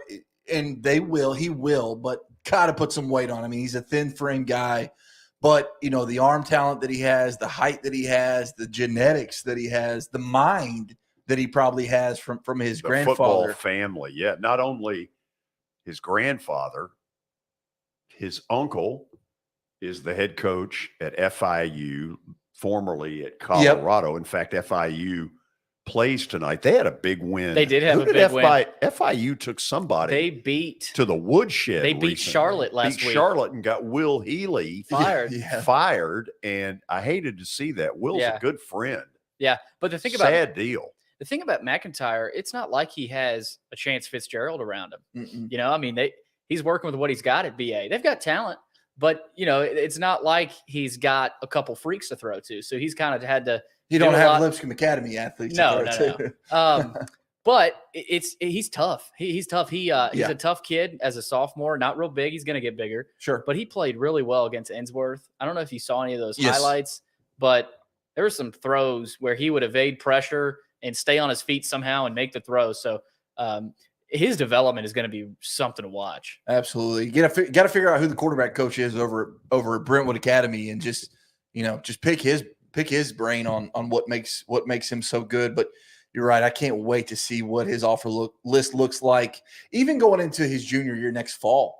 I mean, after he goes through not only this year, but then he gets to go to summer camps and be around the people that he's going to be around, touch elbows with probably some really great quarterbacks from the NFL. So his offer list should be pretty strong this time next year. He's one of those kids, Zach, where you look at it and you say, how is this kid a sophomore? Yes. Yes. He plays well beyond his years, which is really impressive. And it just tells you as a senior, I mean, he's going to be just a freak to watch. So really excited about that guy, but we got a call. Blaine Keller checking in. Nice. And White House Heritage. Big game. He talked about it on his podcast this week. He was riding solo, but he had White House Heritage head coach Broderick on the line with him this week. Blaine, how's that one going so far? It's a rivalry game in the Rotary Cup here in White House, and they're playing about as close as you'd expect. Coach Broderick expected his now healthy Patriots to kind of compete so far, and they held pretty good on White House's first drive, but Damani Nelson just broke free for a 38-yard touchdown to give White House the lead. Wow. Zach, you like that one? Yeah, I mean, not surprised. I think Blaine has done a really good job well documenting Heritage's struggles this year. So great for them last week to get their first win under Coach Broderick. Blaine, how have they kept their spirits high over there at Heritage? Because I know it's been a tough year. Knowing Coach Broderick, he's a very intense guy, obviously wants to win at all costs, and it's been a tough year. So how has a first-year coach come in and try to keep that school's spirits high? Yeah, there's a lot of great support for all athletics here in White House Heritage, and I think that definitely helps right off the bat. They had a couple of solid years as a program under Stetson Dickerson a couple of years ago, especially last year before he went on to Liberty Creek. So, just having that success and kind of having that support behind you certainly helps. But what he talked about earlier in the week was that these players really just rallied together at the middle of the season. They were still winless at that point and still battling injuries, but they still found a way to kind of rally around each other and go through the adversities that they were facing as one. And I think that's really been a big factor for them. Blaine, you're a Robertson County guy, graduate of Springfield High School before moving on to Austin Peay, coming back now. Is this, but I say that to ask you this, is this your first time seeing White House Heritage on the gridiron? Yes, it is. I've seen basketball at least once, maybe twice. And I don't think I saw him in baseball last year. But yeah, saw the Rotary Cup, I guess if you want to call it that for basketball, but not for football yet. I guess my question is, what's the atmosphere like for you? I mean, does it have that big game feel? Yeah, you kind of look at a 1-8 team and you're not sure how well they're going to pack the stands. I mean, it's standing room only right now when you look at the stands on both sides, and you've got players and fans and students wrapped around the fence. So, I mean, of course, this is the regular season finale for White House Heritage, and they want to go out on a solid note, here on their home field. But, I'm not sure if I was expecting a crowd as big as this one. It's actually really nice to see on the last week of the season. Blaine, White House 5-4, 3-2 in league play. I'm sure you're going to ask Coach Hamilton about this after the game, but just your sense so far, where do you sense White House is as we get ready to go into the playoffs? I think they're feeling pretty good about themselves. I'm not sure if Hamilton will say that all together, considering who they have to face in round one. But, you know, if they win this one, they've won 3 straight to close out the year. Coming off of a bye week, they would have beaten Stewart County. They picked up a win last week against a really good Westmoreland team. And then this would be their 3rd straight over a rival going into the postseason. And, you know, it doesn't matter what you did the first couple weeks of the year. It matters how you end it. I think White House is doing a really good job figuring out its offense and its defense going into the postseason. Yeah, you mentioned those teams that they would match up with, either Smith County or East Nashville, both 8-1 on the season, 3-0 in league play, so it's going to be a tough one. But, Blaine, we appreciate you checking in with us, man, and call back later, okay? Thanks, guys. Talk to you. Blaine Keller reporting live. Good stuff from the Battle of White House. Yeah, I mean, listen, these two schools, they obviously have a strong disdain for one another, and rightfully so. I mean, they're separated by only a few miles, and for a long time, all the athletes in White House went to White House, and now that White House Heritage has opened for the last, 15 years, they've obviously been split, and so Heritage, White House, now it's a battle for one town, if you will. And so, yeah, I mean, you're going to get the best of both teams in this football game tonight. Seems to be a common theme here with these established schools like a White House or a Ravenwood in Williamson County or Mount Juliet in Mount Juliet. But you've got other schools coming around in those areas like Nolensville, Green Hill, White House Heritage. So that tells you about how much the Mid-State has grown. It really is something to be proud of, I think. Absolutely. I'm sorry, George. No, I'm sitting here looking. It is amazing. I know I've said this before. How many of these schools have got these beautiful turf fields? That's a good looking field, isn't it, George? I mean, every 5 yards is a different shade of green. You've got a nice midfield logo. And again, yes, it's a big upfront cost, about $650,000 to get it installed. It's so worth it. But in the long run, you don't have maintenance. You don't have to worry about it dying. I mean, there's so many things that it takes off your plate once you get this fake grass on your field. But I think there's a flip side of it to you, George. There's absolutely a flip side. If you ask college athletes, pro athletes, they'll tell you, I want to play on real grass because there's something about the footing with real grass that you don't get on that artificial turf. Well, Cooper Kupp is the latest to really come out. Today. Yeah. He came out and said that in the NFL, every field should be grass. And I get where he's going. For while it looks great when you watch it on TV, there is, there's some level of concrete. Yes, absolutely. And there's now it's better than it used to be. It right. used to be god awful. Right. There's a difference between a turf field like Vanderbilt, for example. That's the local college. Their turf field, they had the same turf for like 7-8 years. Yeah. I mean, it turned black. It turned into just pellets everywhere, and it was awful. So that's what it can turn into. But the one they have now is 10 times better. Players have come out and said it feels better. So that there is a difference between, and this Green Hill one looks great with the different shades as well. So I think there's a little bit of a difference, but you're right, George and Zach, to say that most football players would rather play on natural grass.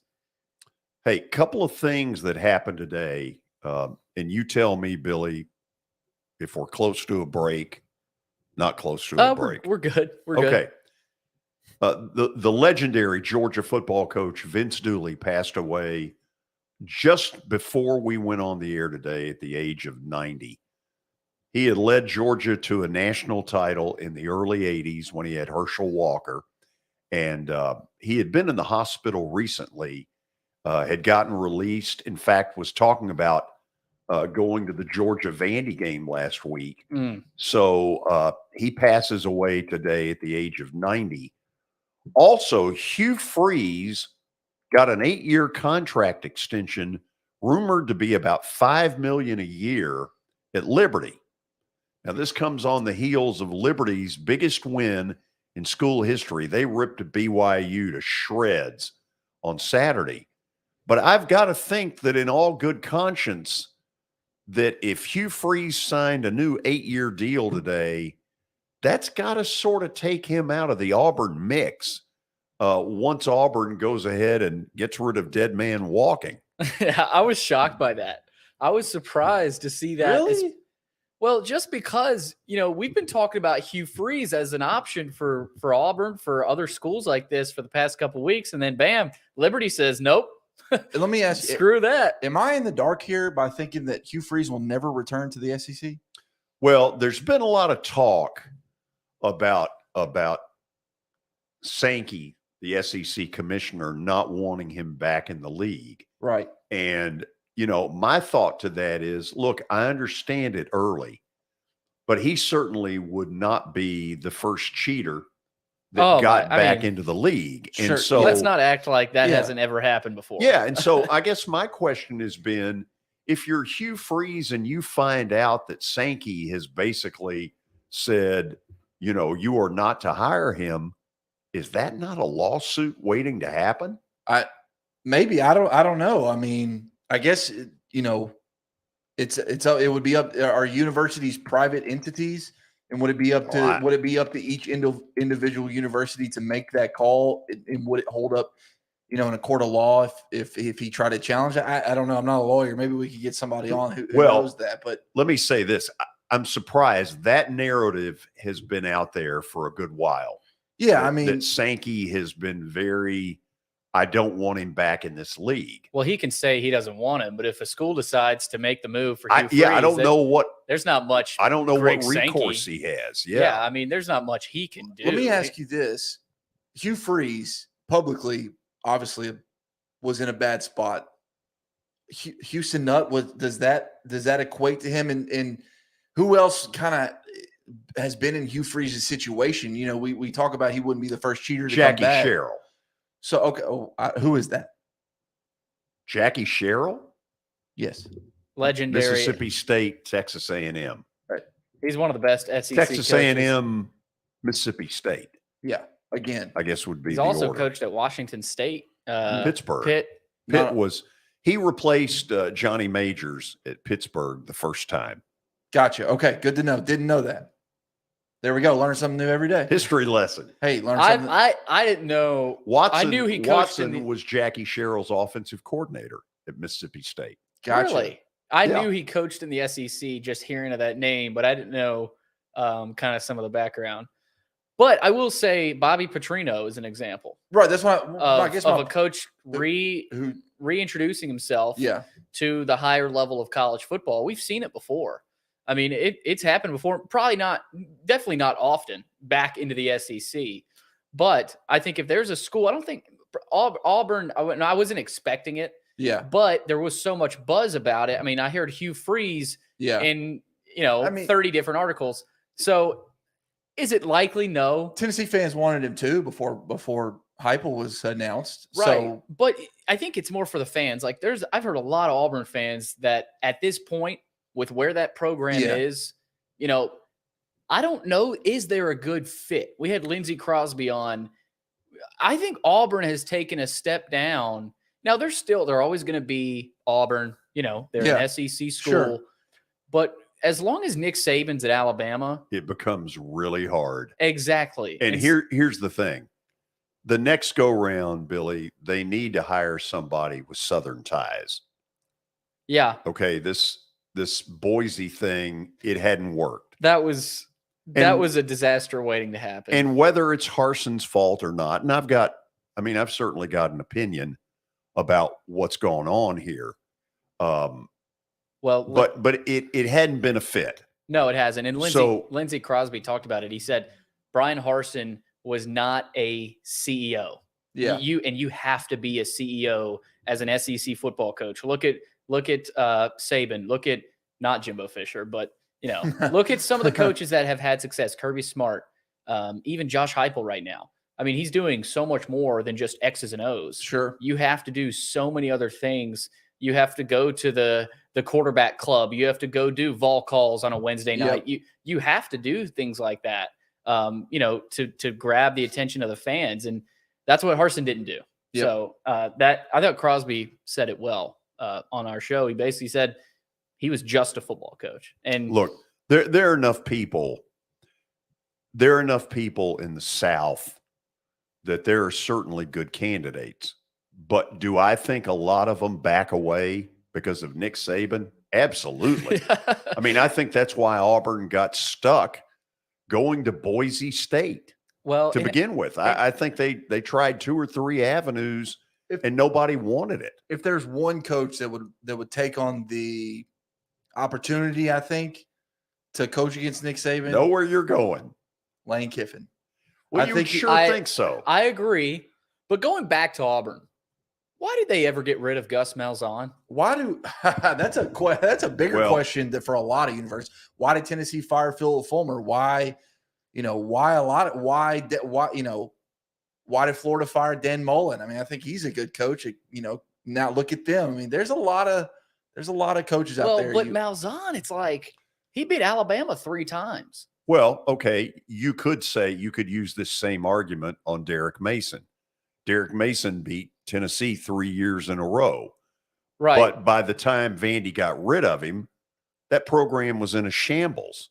And Clark Lee is paying for those sins of whatever Derrick Mason and that staff were doing in the last 2 years. Let's not act like Vandy, Tennessee is up there with Auburn, Alabama. But for a Vanderbilt fan, Tennessee is what they have. Right. You're right. No, okay, that's their Alabama. You're right. Speaking of Tennessee, I hate to cut us off. So really? We do have Casey Patrick on the line. So gosh. I thought it would be a great time to kind of tie him into this college football discussion. Casey, how much of this banter have you heard?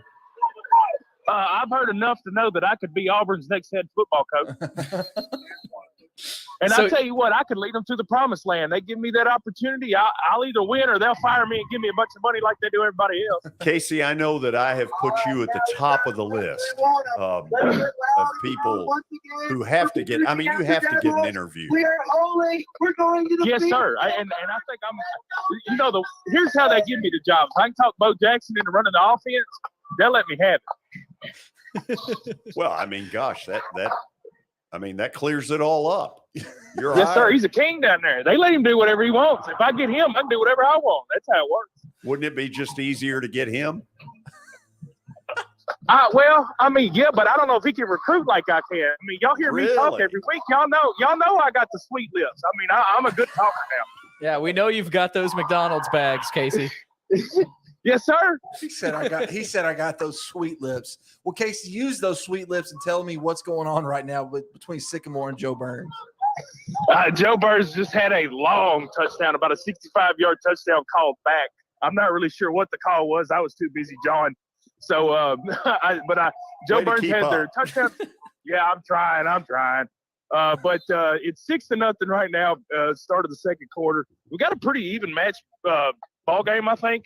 Yeah. Sycamore's winning up front though, so I think the War Eagles might have a distinct advantage throughout the rest of the night. The War Eagles. Look at tying the Auburn connection back in. I like it.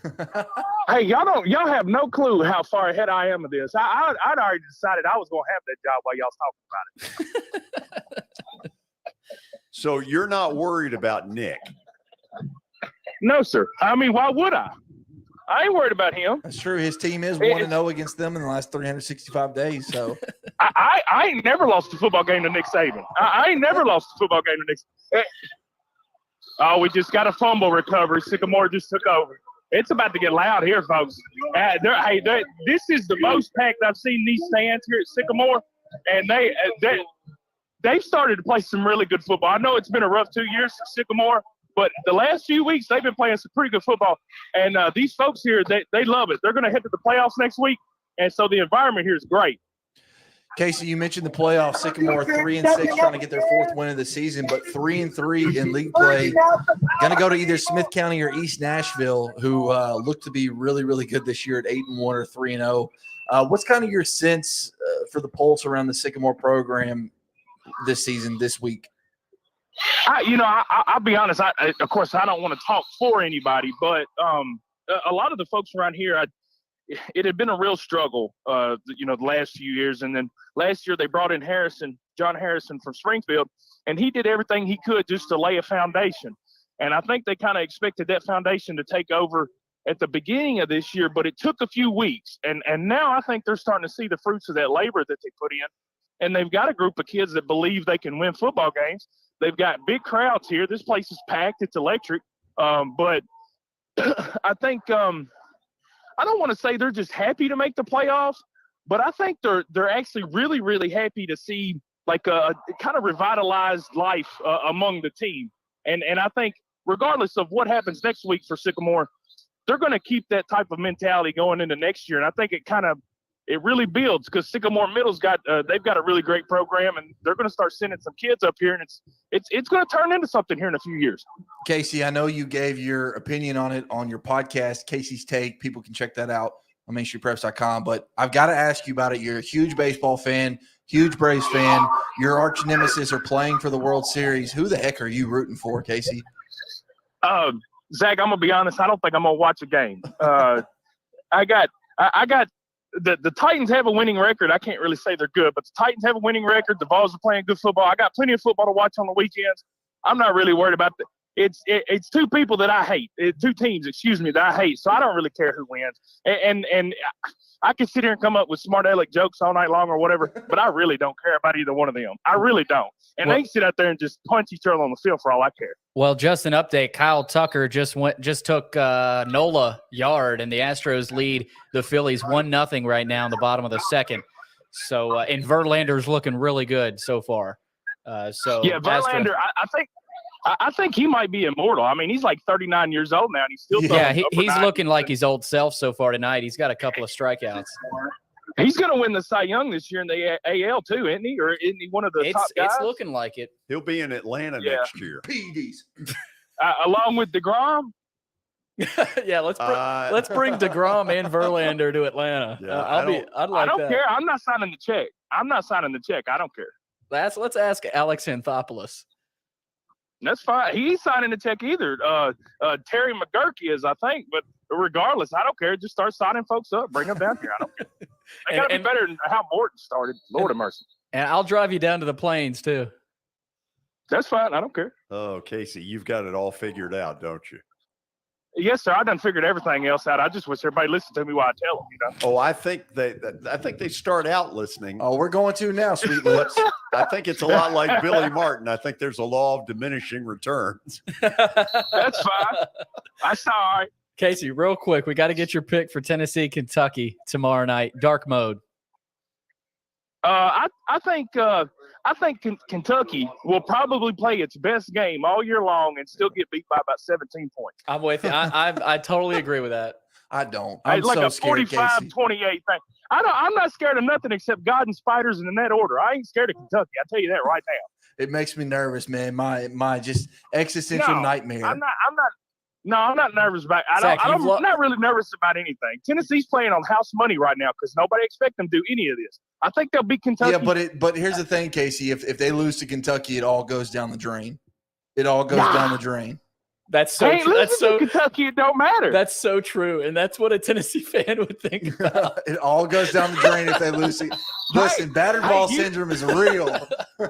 Hey, no, I get it, Zach. I've been here too. But I'm telling you, this team's different. I don't have nothing to worry about. They're not going to lose to Kentucky. They might lose to Georgia. They might lose to Ohio State or whatever in the playoff. I'm telling you right now, they're not losing to Kentucky. I hope you're right, Kate. I hope you're right, Sweet Lips, which I'm now changing to my phone. My wife is gonna be like, wife is gonna be like, who's Sweet Lips? And when I say it's Casey, she's gonna be like, who the heck's Casey? Hey, I'll send her like a selfie of me so she knows, she ain't gotta worry about that. You know what I'm saying? We have certainly broken new ground in this conversation. Casey, when you get that Auburn job, remember us little people. No, that's fine. I'll need y'all's help to get it anyway. I need y'all to make some phone calls, get my name out there. You know what I'm saying? Well, I'll do that. Yes, sir. You take care. Yes, sir. Y'all have a good evening. See you, Casey. I can just see the phone call to Bobby Louder. Hey, I got this guy, Sweet Lips. It would be great for your program. Bobby Plaz. Who? Oh, man. Yeah, who? Nashville. Oh. Got an update. What do you got?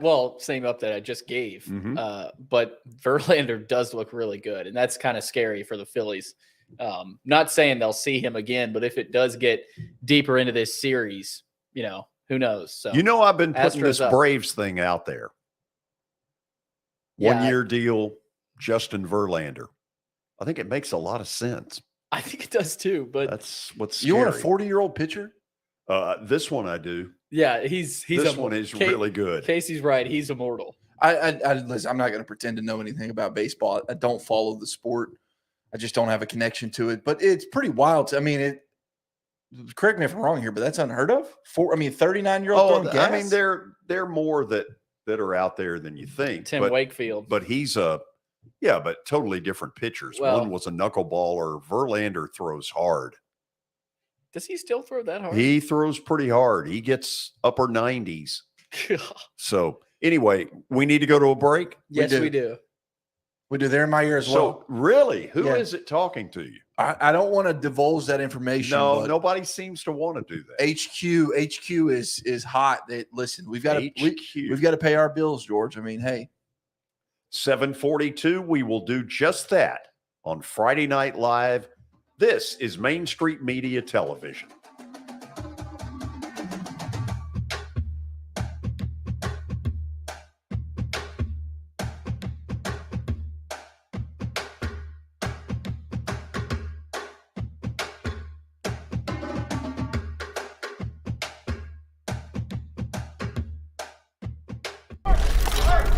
So, I got a DUI. Mom, Dad. Why didn't you just call someone for a ride? I wasn't thinking ahead. I didn't think I was gonna get caught. Yeah, my best friend Tim. Still coming to my bachelor party next month? This DUI cost me 10 grand. So, no. Yeah, you, in the back. Did you know I almost died when you hit me? I didn't think this would affect so many people. Think it was worth it? No more questions.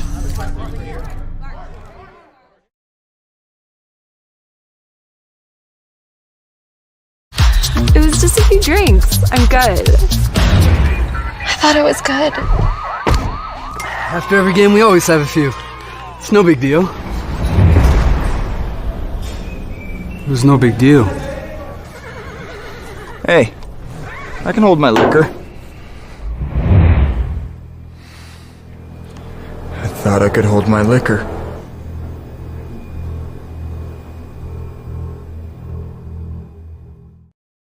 For Dustin Timmons and Joey Donnelly, they welcome every opportunity to serve and satisfy their clients. Whether you are looking to build your dream home or renovate your current home, their team will ensure that every client and remodel is unique, luxurious, completed on time, and within budget. Contact them today to set an appointment for a free consultation or to view some of their completed projects by logging on to DonnellyTimmons.com.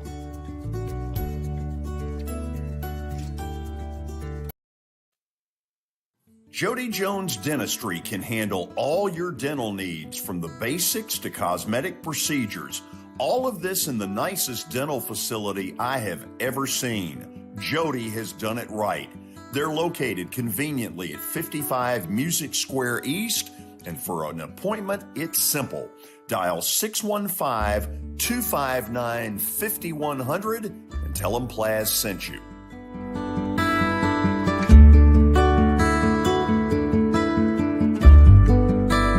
When you're thinking about golf, consider Riverside Golf Links. Under new ownership, the course has improved dramatically. It's now 27 holes, complemented by a 9-hole executive course.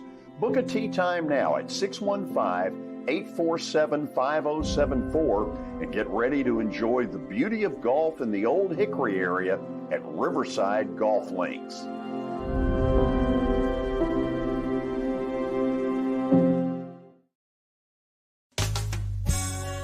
I'm Bart Durham. I was sworn in as a lawyer in 1963, and I've been working as a lawyer since then. We're a firm that does exclusively personal injury, a lot of tractor-trailer crashes. Insurance companies will open up their checkbooks when you force them to. We have systems that work. We get the most money for our clients in the shortest amount of time. I'm Blair Durham. My dad and I want to help. Give us a call at 615-242-9000.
Okay, the Titan Drum and Bugle Corps getting a lot of airtime tonight as we welcome all of you back to Friday Night Live. This is the final week of the regular season. Playoffs begin tomorrow.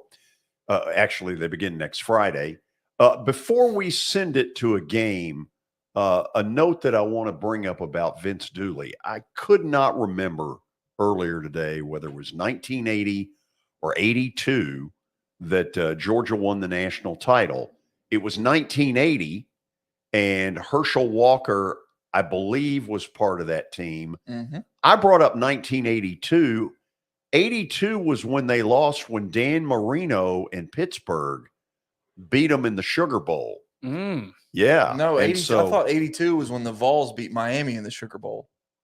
I think you'll need to check. 1982? 1986. I thought you said 1982. I apologize. No. Oh, I think you did say 82, but you meant that 86. Tennessee No. played Miami. You accidentally said 82 there, but you meant 1986. 1986. No, hold on. What I'm saying is 82 Georgia Pittsburgh Sugar Bowl. Tennessee Miami was 1986. Was it? 1986. You might be right. I think, Well, now what does that say when you're the big Tennessee fan and I'm having to help you? Well, first off, George, yeah, the 1986 Sugar Bowl was Tennessee. Hold on. Miami. Let's see where we're going. First off, George, you were in college during those times, so you should remember that. I wasn't even born yet. Okay, so sorry I mixed up. What does that say about you? What does that say about you for not knowing the 4-year period from before you were born? Yeah. Well, George, like I said, you were literally covering the game, so you should remember. You were on sidelines, if you remember. No, I was not on the sideline. But my point Look it up, though. I think you're right. Think You're right. You're 86 Sugar. You're right. I'm thinking of 82 was, I think, when Tennessee got it turned around under Johnny Majors, was that first year was 82. So I apologize. Vanderbilt beat them. Let me ask you a little trivia true. question. And George is probably going to be the only one that gets this. This is for y'all too. Zach, you might know it. A little history lesson. 1986. Who was the Tennessee quarterback? Daryl Dickey. Yep. Yeah, I didn't know that. I didn't know if you you had heard of that, but no, I know who Daryl Dickey is, but I didn't realize he was. I'm not this huge, historian on Tennessee football. Really? Yeah, no. I mean, I'm not. I mean, I know a little bit, but clearly I don't know. But not really. Clearly, I don't know every single fact about every Tennessee team that's ever taken the field. You seem bothered right now. I am bothered that I mixed up 82 and 86. I am. I'm very bothered by it because I know. Don't be. You're amongst friends. Well, no. It's not the peer pressure from you two. It's on me because I have a picture hanging in my room from the 86 Sugar Bowl from the final. So I'm mad at myself for forgetting that mixed up. It's one of the greatest calls John Ward ever had. Jeff Powell's long touchdown run. Unbelievable. Ward at his best. Yeah, it's unfortunate. The one thing that hits me this season, and if I was a Tennessee fan, it would really hit me, is that John Ward's not alive to see this. Yeah, that's okay. I thought you were going to go in a different direction, but you're right. Yes, I thought you were going to say because he's not on the airwaves anymore. And that too. Nothing. Listen, it's impossible to follow a legend. Totally. And what Bob Kessling has had to endure from some of the most low IQ individuals out there is too much. I think Bob does a really good job. Is he as excited for every play that like Mike Keith is? No, he's not. But Bob comes from a line of broadcasters. Main rule was you show zero bias in the booth. You call it the same both ways. And that's exactly how Bob has done his career. And Tennessee fans don't like that. They want the John Wards. They want the Mike Keith. They want someone to holler into the microphone. You're not always going to get not Bob. You're not always going to get a Burt Bertelkamp. I'm sorry, exactly. Tennessee fans. You're not. And it's impossible. Like I said, it was impossible for Holly Warlick to follow Pat Summitt. It was impossible for Bob Kessling to follow John Ward. You just put into a bad spot. But, Bob Kessling, sure, would I like to get more energy out of him sometimes? Yes, but that's just not who Bob is. It will be impossible to end up after Nick Saban. Yeah, you don't. I mean, there's just who would want that? There's a lot. I mean, there's a lot of gigs out there. I mean, dealing it back to the high school level, Look at Gallatin boys basketball under Bobby Luna, won close to 600 games. Who is going to have to replace him? I mean, Mike Petroni at White House Heritage is a former Vanderbilt and Trevecca coach who had a great high school career, who had to replace. So you're right. There's legends all across every kind of sport that have to be replaced, and I feel bad for those that have to do that. Are we ready to go to a football game? Yes, we are. Ravenwood at Independence on 560. Nashville Sports Radio, WNSL. Joe Fisher, my guess, is with the call. Let's find out. This will take us back. That was Jaden Smitherman. That ball was well underthrown. Smitherman had it played perfectly. Pass was intended for Cobb, and the interception for Smitherman, his first of the year. Tried to get the double look with it with the pump. No one bid on it whatsoever. Underthrown on top of that. Just basic man-to-man coverage out of that cover 2 deep. No chance. You would think Ravenwood would be very conservative right here. They're going to get the ball to open the third quarter, leading 21-7 right now. You would think. Yeah, I wouldn't imagine they come out and start winging it around all over the place. But if they can get some chunk plays early here. Well, they had the long scoring run on a handoff right up the middle. On first down from the 18-yard line. Handoff to the tailback, and there goes Pace across the 25 out to the 28s. That is close to a first down, and believe they're going to give him credit for 10, maybe 11 yards forward progress to the 29. You reel off a couple more of those, then you take some shots. 50 seconds left. Clock is running. Maverick Chance, the quarterback. Hands off up the middle again. That's Pace across the 35 to the 37. Let's see if there's a timeout taken here. My guess is yes. No, they're going to let the clock run. I thought maybe they might consider a timeout, but they're going to let it go. 30 seconds left. Second down and a long 2. Going to see the same play once again. Up the middle again. First down again to midfield. Now maybe you consider 18.4 seconds left. Clock stops to move the chains. Or you come in and clock it right now and get that, because right now you're not going to be able to get, there's just not enough time at 10 yards of carry. Well, the clock is running as they set the chains. A lot of time is going to run away.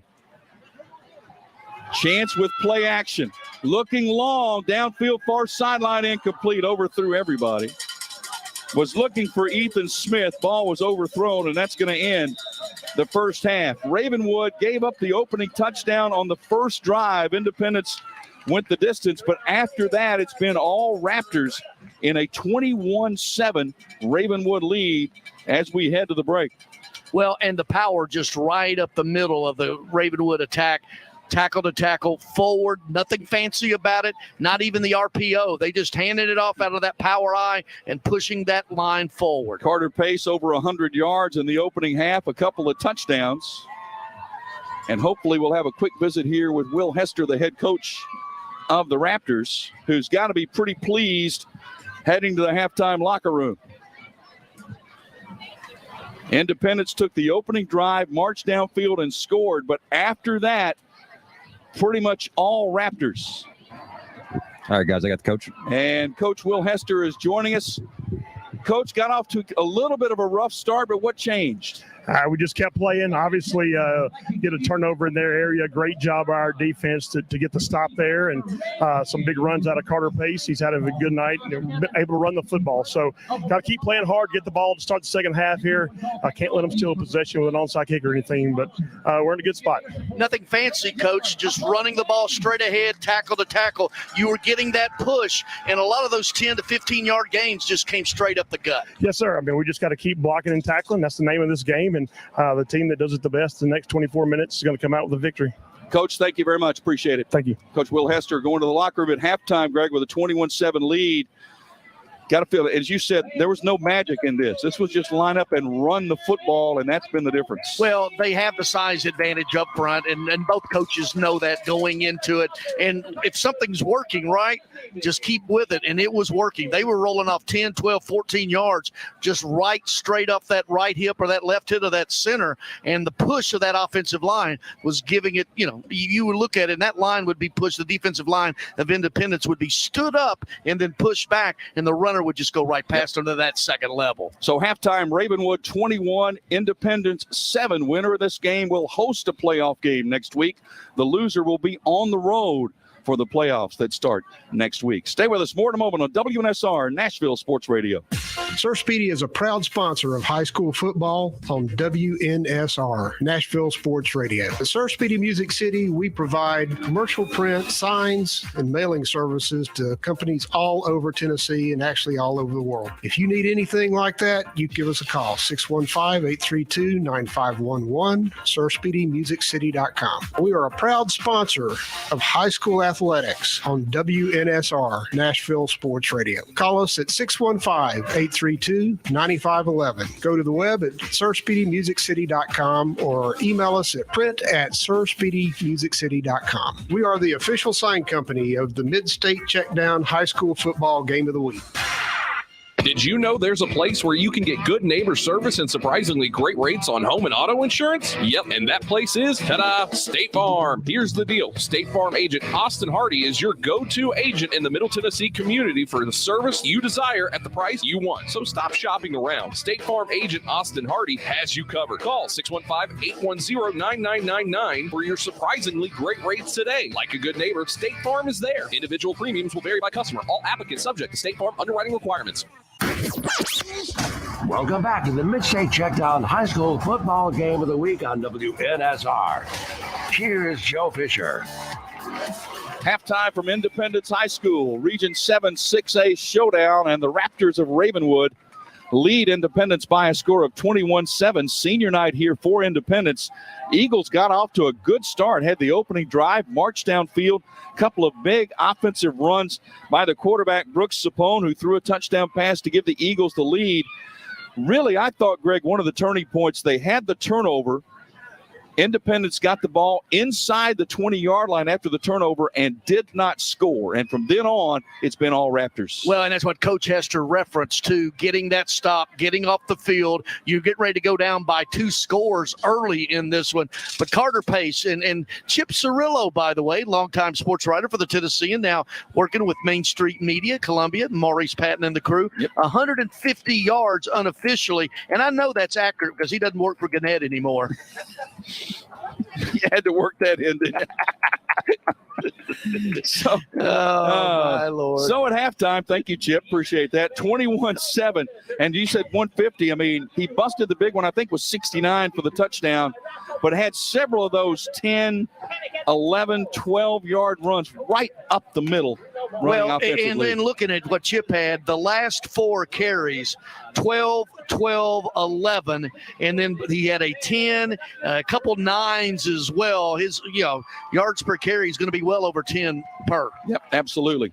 Well, halftime and Ravenwood leads Independence 21-7. We'll head to the studio for the halftime report. Ray will be there, Devin will be there, and more for you coming up on WNSR Nashville Sports Radio. If you're in the mood for quality burgers and handmade milkshakes, Mooyah is where you need to be. With 2 locations in Brentwood and Franklin, Mooyah is your only choice for handcrafted Angus beef burgers, fresh cut fries, and homemade ice cream milkshakes. With vegan, paleo, and keto options, Mooyah has something for every taste. Order online, dine in, or carry out. Located in Brentwood and in Franklin off West McEwen Drive. For the best quality and the best taste at the best price, make it Mooyah. The Omni Nashville Hotel, located 5th Avenue downtown, and proud sponsor of the Mid-State Checkdown High School Football Game of the Week, is Nashville's premier destination for the highest quality accommodations. Start your day with a cup of Bongo Java and the Biscuit Bar at Kitchen Notes. Indulge your tastes with the best beef in Music City at Bob's Steak and Chop House, and wrap yourself in luxury at Macara Day Spa before enjoying a nightcap at Bar Lines. And when it comes time to host those holiday partings and gatherings of family, let the Omni Nashville Hotel take all the worry off your plate. Proud sponsor of the Mid-State Checkdown High School Football Game of the Week, and located in the heart of Music City, the Omni Nashville Hotel is your only choice. The Omni Nashville Hotel, 5th Avenue downtown. With 13 locations nationally, including Smyrna, Star Leasing Company is a semi-trailer one-stop shop and the perfect place to build a career as a semi-trailer mechanic. Seeking candidates with all levels of experience, Star Leasing Company has a semi-trailer technician trainee program with sign-on and quarterly bonuses and other opportunities such as $1,000 for having a yearly physical. The package also includes 401k with company match, health, dental, and vision insurance, competitive pay with weekly paychecks, and paid holidays and time off. Star Leasing Company, not your typical semi-trailer leasing company. It's starleasing.com to learn more. Located at 2705 Nolensville Pike, Southern Trophy has been serving Nashville and Middle Tennessee for over 62 years. Southern Trophy offers a wide array of services like custom designed awards, cast bronze plaques, etched crystal awards, laser engraved corporate gifts, promotional items, merch, embroidery, screen printing, signage, and banners. Browse their entire collection online at southerntrophy.com or on Facebook at Southern Trophy. Feel free to give them a call at 615-256-7295. That's 615-256-7295. Southern Trophy. They do their best to help you recognize your best. The Mid-State Checkdown High School Football Game of the Week will continue shortly. Now, here's your scoreboard update from the Strike and Spare studio.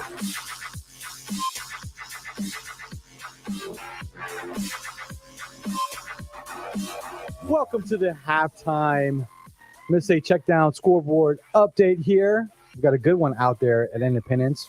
We got Ravenwood up 21-7 over Independence. It seemed like Independence had started strong.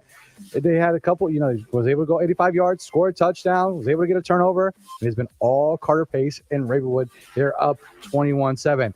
Another game that's of interest over in Independence versus Ravenwood, and you've all heard it on the show here, is Centennial versus Brentwood. It's not been a lackluster in terms of a game, in terms of offense. It's been 6-0 right now. Centennial over Brentwood.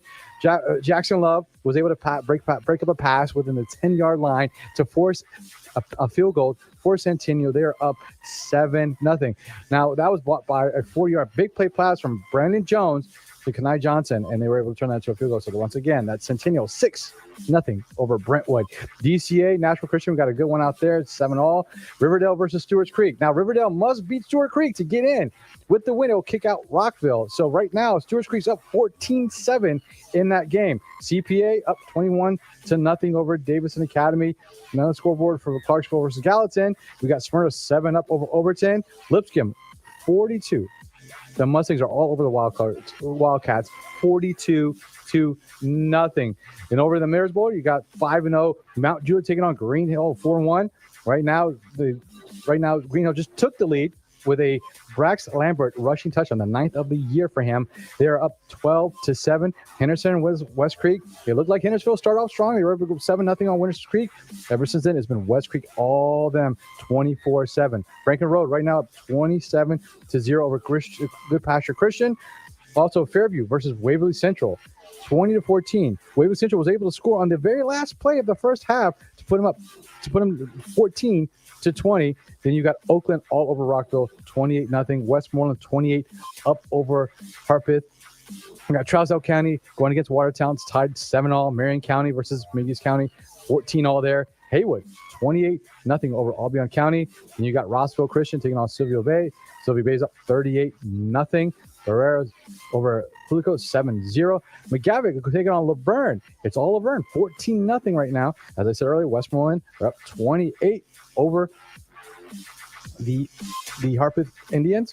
And you've got Union City 14-6 over Huntington. And you got Sweetwater down against McMinn Central 10-7. You got Riverdale down 7-14, like I said, over Sewage Creek. Fairview just went over that score as well. Houston County down over Haywood 28-0.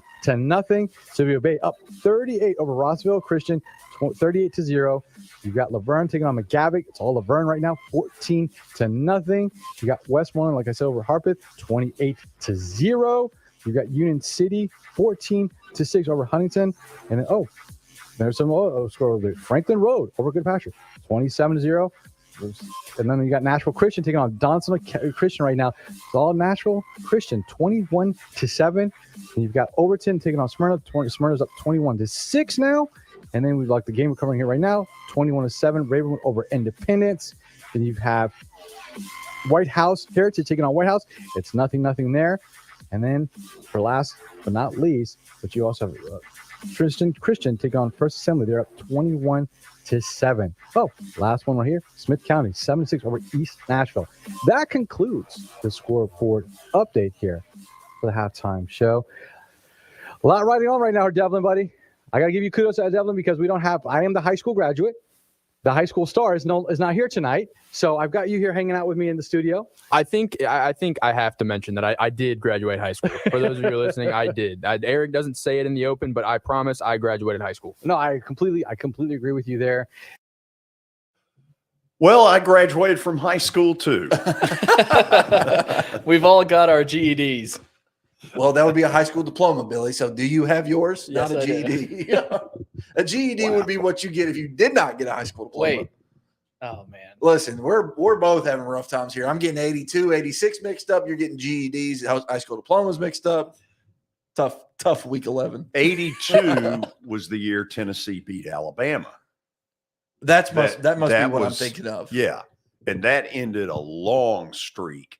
I think that's exactly what I'm thinking about. That was under Majors, and that was big. I think that was the year he got it rolling at Tennessee. Was 82, which might have been his second or third year, if I'm not mistaken. Because I think he kind of started out slow, and then that 82 team beating Alabama, highlighted by beating Alabama, kind of carried him into the career that he had at Tennessee. That's crazy. Back then, back in the day, you beat Alabama, it still carries weight. Oh yeah, I mean, as I said before, I mean that game is the most important. I would argue is bigger. Is probably bigger than any other rivalry game outside of Michigan, Ohio State. I guess maybe Oklahoma, Texas, maybe. But again, Alabama, Tennessee built the greatest conference in college football, and that is the SEC. So where was LSU in that? They didn't come. When did they start getting good? Maybe the 80s. I mean, in all honesty, like. Yes, I know nothing existed before 2010 because of social media, but seriously, I mean, it was Tennessee, Alabama for the longest time in the SEC, and then Florida finally came along, then LSU and Georgia. Whoa, hold on a second. LSU didn't just come along. They came along. They weren't. They're not an OG, so they come along. Look up when LSU's first national title was. Do you know? No, I don't. LSU football, 1958. Yeah, Billy Cannon. There you go, 1958. 1958, 2003, They 07. beat Clemson 7-0 in the Sugar Bowl. Wow. 58, 03, 07, and 2019 are their 4 national championships. Still trailing Tennessee by 2. Tennessee's won 6? Yep. Have they really? Yes, they have. Yes, they have. You can't remember anything, but you remember that. Well, yeah, I mean that's a prominent number to remember. I mean, every time they run out of the field, years? I don't know. Let me tell. I can tell you. Okay. Late 1800s. No. Isn't that 30? Let's see. 38, 40, 50, 51, 67, 98. Okay. So a couple under General Neyland. Who got me. General Neyland. He might be the greatest human in history. I mean, not only was he the greatest college football coach in college football history, but general. He served in the Army, served, I think, a couple stints in the Army. So not only defending the gridiron, but defending Old Glory as well and doing it to the highest honor. So he might be the greatest American. He might be the greatest American of all time is what we're saying here. He's definitely the best Tennessean. I mean, other than Davy Crockett, it's General Robert Neyland. You like that stretch. I think I just threw my arm out of socket from that reach. Do we need to go to a break? Yeah, we've taken a turn. I think we should. It's 8-11. A lot of the games have gotten to halftime. Some of them are getting into the second half.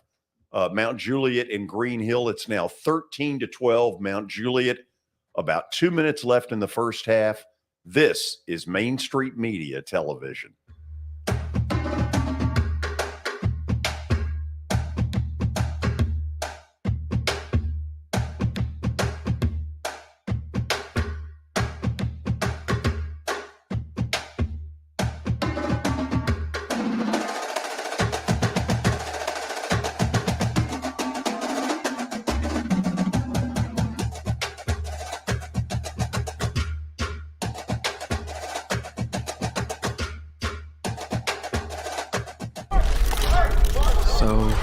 I got a DUI. Mom, Dad. Why didn't you just call someone for a ride? I wasn't thinking ahead. I didn't think I was gonna get caught. Yeah, my best friend Tim. Still coming to my bachelor party next month? This DUI cost me 10 grand. So, no. Yeah, you, in the back. Did you know I almost died when you hit me? I didn't think this would affect so many people. You think it was worth it? No more questions.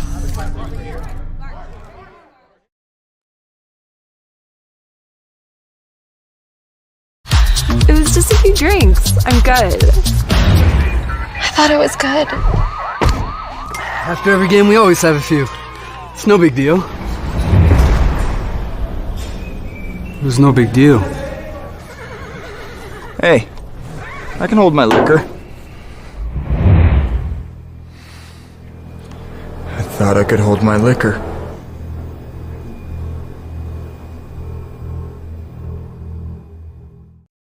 For Dustin Timmons and Joey Donnelly, they welcome every opportunity to serve and satisfy their clients. Whether you are looking to build your dream home or renovate your current home, their team will ensure that every client and remodel is unique, luxurious, completed on time, and within budget. Contact them today to set an appointment for a free consultation or to view some of their completed projects by logging on to DonnellyTimmons.com.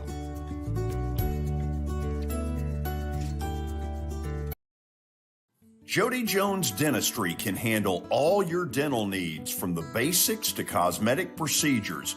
All of this in the nicest dental facility I have ever seen. Jody has done it right. They're located conveniently at 55 Music Square East, and for an appointment, it's simple.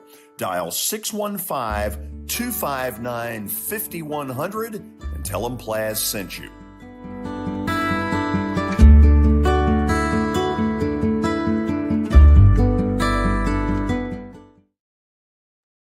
When you're thinking about golf, consider Riverside Golf Links.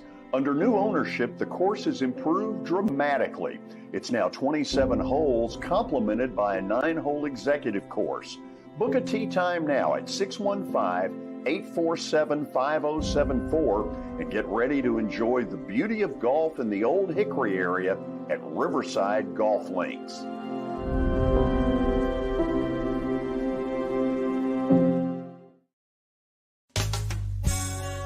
I'm Bart Durham. I was sworn in as a lawyer in 1963, and I've been working as a lawyer since then. We're a firm that does exclusively personal injury, a lot of tractor-trailer crashes. Insurance companies will open up their checkbooks when you force them to. We have systems that work. We get the most money for our clients in the shortest amount of time. I'm Blair Durham. My dad and I want to help. Give us a call at 615-242-9000.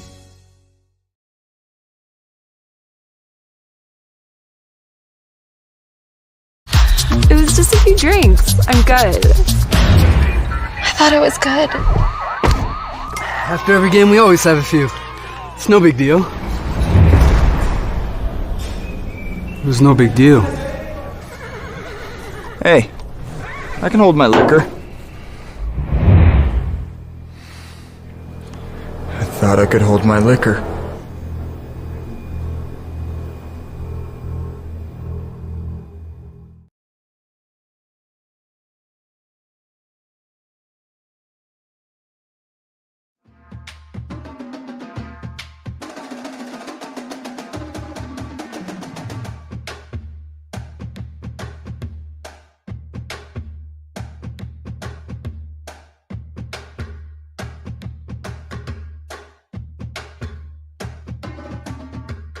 We are back here on Friday Night Live. George Plaster, Zach Womble, Billy Derrick, and now Russell Van Ozey joins us.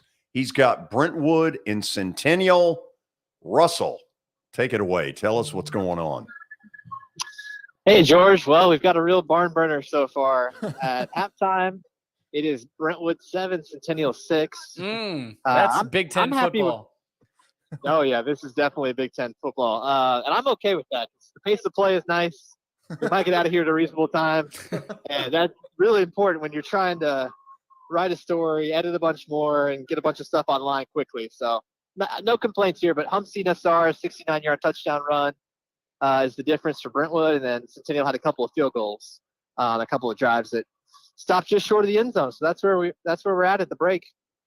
Russell, there is just a complete cluster, as you know, in this 7-6A. I mean, 4 teams tied at 3-1. What's kind of your makeup of this region? Are they just all that good and can all make noise in the playoffs, or do you think it's kind of muddied a little bit and maybe there's not one team that's separated itself? How do you view this region? Yeah, I think it's the latter, and I don't mean to crush anybody's dreams. One of these teams could still certainly make a run, but the fact that nobody is separated, I don't think speaks too well to maybe the idea that one of these teams would make a deep playoff run. They all have their strengths, but none of them have really shown that they are that state quality kind of caliber team that we've had. Just seems like year in, year out from Williamson County. The last couple of runner-ups have come from here. The last maybe 3 or 4 runner-ups actually in 6A have come from here. I'd have to check my math. I know last year was obviously Summit that lost. Brentwood the year before that made the run. I'm not sure that we got that this year, at least in the 6A portion of Williamson County. But I wouldn't count any of them out yet either. I mean, Centennial's had a nice season. They're going to just be excited to be in the playoffs. I think that they have not made it since 2017, and so they're guaranteed to go to the playoffs no matter what happens tonight. In fact, all 4 of these teams are. So that's a big step for Centennial to be 8-1, and they could get this one tonight. It'd be huge for them to go 9-1. I mean, that's a complete turnaround from where they were a couple of years ago. And then Brentwood, their offense isn't flashy, but their defense is pretty good, and they're having a nice season too. So I guess we'll see. But I think if I'm Beach in that 6A bracket, I'm feeling pretty decent about myself because the road to the finals is not nearly as difficult as it has been the last couple of years. Yeah, I totally agree. You mentioned Brentwood's defense, and it's hard not to notice them. I mean, the teams that they can hold down, but this Centennial team is high scoring. They've obviously only scored 6 points in the first half. I guess through the first 2 quarters, what have you noticed about that Brentwood defense that allows them to have such great success? Yeah, when we talked to Clint Finch on our Main Street Preps This Week podcast early in the season, he gave a lot of credit to his defensive coordinator, whose name escapes me at the moment. But they've got just a really nice mix of linebackers, and that is kind of where they build off of that. Jackson and Jason Lowe, 2 brothers, both nice pieces. Jackson Lowe had a big pass break up near the end zone in the second quarter to keep Centennial to a field goal there. And I don't know. I guess I'm not a defensive expert at all, Zach, but they just seem to give teams some fits, and Centennial's only really had one big play so far. They had a 40-yard gain on a pass from Brendan Jones to Kenny Johnson.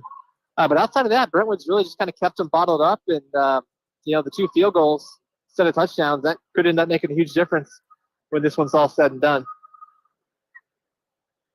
Okay, nobody else, Russell? I think you're done with us. All right. Yeah, this should be fun to see how this shakes out. And I know you guys have been talking about it, but yeah, that Ravenwood Independence results as well. If Ravenwood holds on there and Brentwood wins here, then Ravenwood, despite not having Chris Parsons, would take the region title. So I think that'd be pretty good for them. But of course, anything can still happen here in these last 2 quarters. Yeah, that would be upset of the year right there. I mean, Ravenwood without Chris Parson ending up taking it home. That'd be awesome. Well, Will Hester does, and Russell, you could probably speak to this if you want to. Will Hester does as good of a job as anybody, right? I mean, so for him to be able to get his crew to bounce back even without Parson, I mean, he probably speaks to exactly who he is, right? Yeah, this is where you earn your stripes as a head coach when you have your 5-star quarterback go out for the season-ending injury that you were kind of relying on. And, they actually ran a freshman, true freshman. I'm thinking college football. A freshman, Maverick Chance, and he did really well last week.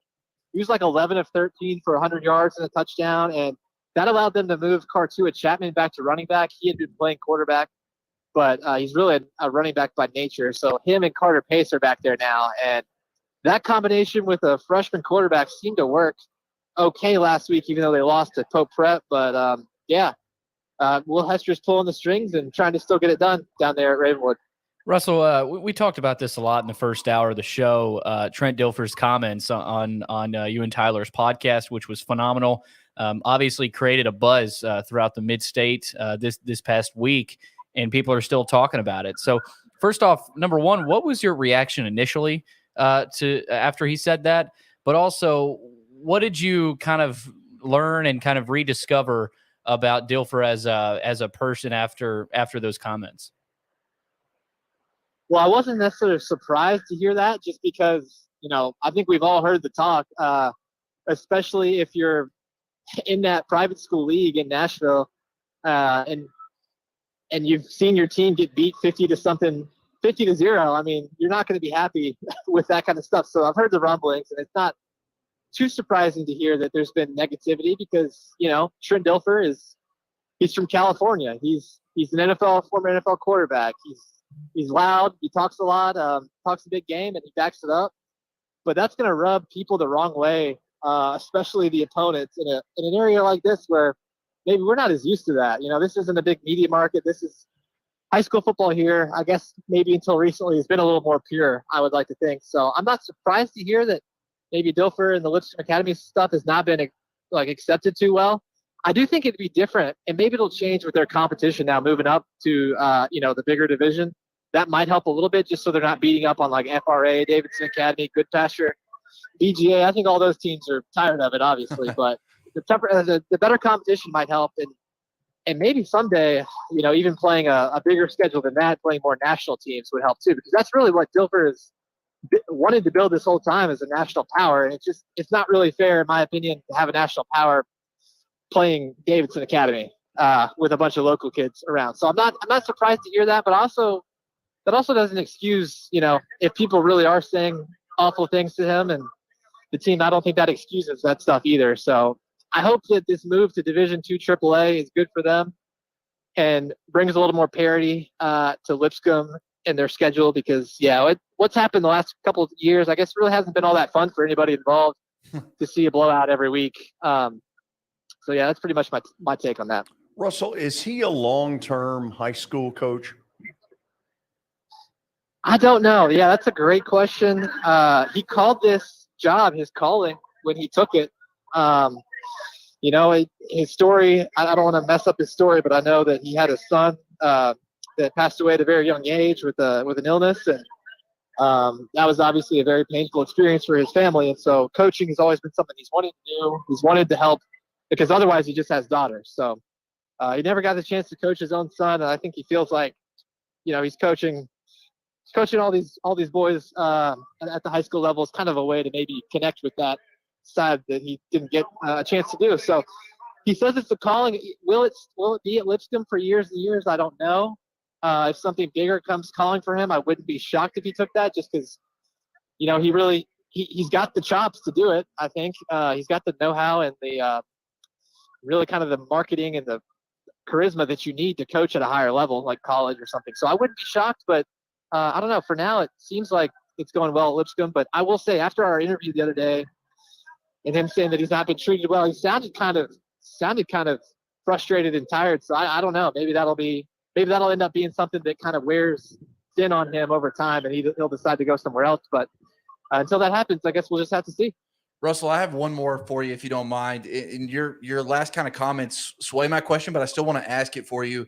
Let's say Dilfer does stay. Do you think this could be a situation at Lipscomb Academy where, like an IMG, where you see two different football teams sported by Lipscomb Academy? You see a team that travels across the country to play the A schedule, and then you see the state team that plays in Division II, 3A? Yeah, I don't know if they've got interest in doing that. I do think that might make sense at some point, though, because it's just really not fair to have an IMG Academy level team with people from all over the country, right, and all over the region competing for a state championship. So that might be a good solution at some point if Lipscomb ends up having the numbers or the want to and the resources to do that. But for right now, I guess they're moving up to Division II AAA and going to see how that goes against NBA and Innsworth and Brentwood Academy and Macaulay. I think that'll at least be a good step up for them next year. Absolutely. Just wanted to ask the hypothetical. We appreciate it as always, man. Just bringing good stuff. Always great. And All Russell, right, guys. I know Russell. I know you're excited to cover them in D2 AAA now. That's going to be really fun. Oh yeah, week in, week out. Give me Lipscomb and NBA and Lipscomb and Brentwood Academy and Lipscomb and Baylor. That's gonna be a lot of fun. Take the under, second half. Yes. See you, Russell. All right, guys. Thanks. Billy, where are we going now? George, Hey, can I say something real quick? Yep. That was a really good conversation with Russell. I feel like he brought a lot of good information to the table, and provided great perspective to a conversation we spent an entire hour on, and we were just kind of unsure, kind of maybe tiptoeing around a little bit. And Russell, someone who's around the program a little bit more than us, around Dilfer more than us, able to provide a little bit more context. And I thought the information that he gave us was second to none. So thanks again to Russell for that. Yeah, I thought it was interesting how he said maybe some of this starts to wear on him. Yeah. I mean, being human beings, you get criticized as much, as they do as a coach, as a program, maybe it does. But at the same time, when you're having that much success, that helps as well. So I do think Russell's right in saying that some of this might change when they move next year to Division II AAA. That is a gauntlet. That's not FRA, BGA, Davidson Academy. That's Baylor, BA, NBA, Ainsworth. That's a gauntlet. So yeah, I'm not saying they're in for a rude awakening or anything, but they're definitely in for a lot bigger challenge, and that's going to challenge the program. Absolutely. I think doing it week in and week out is the big thing, right? I mean, sure, you can go play a powerhouse in week 1 and then again in week 5 and week 8. How do you look at weeks in week 6 after playing 4 straight of Macaulay, Baylor, BA, NBA? Right. What do you look like then? They very well, listen, Billy, I mean, the way they've been beating teams this year, they very well may beat all of the 3A teams like that this year. But to do it consistently week in and week out, I think is what I'm most interested in saying. Yeah, it's one of the things about the SEC compared to a lot of conferences. We looked at who was it? Was it Georgia that has Tennessee, Mississippi State at Kentucky? Tennessee at Mississippi State at Kentucky. Yeah. In a 3-week span. Yeah.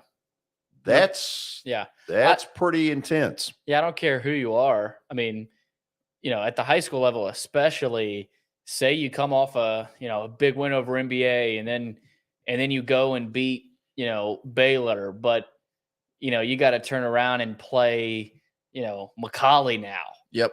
So it's just week in, week out, week in, week out.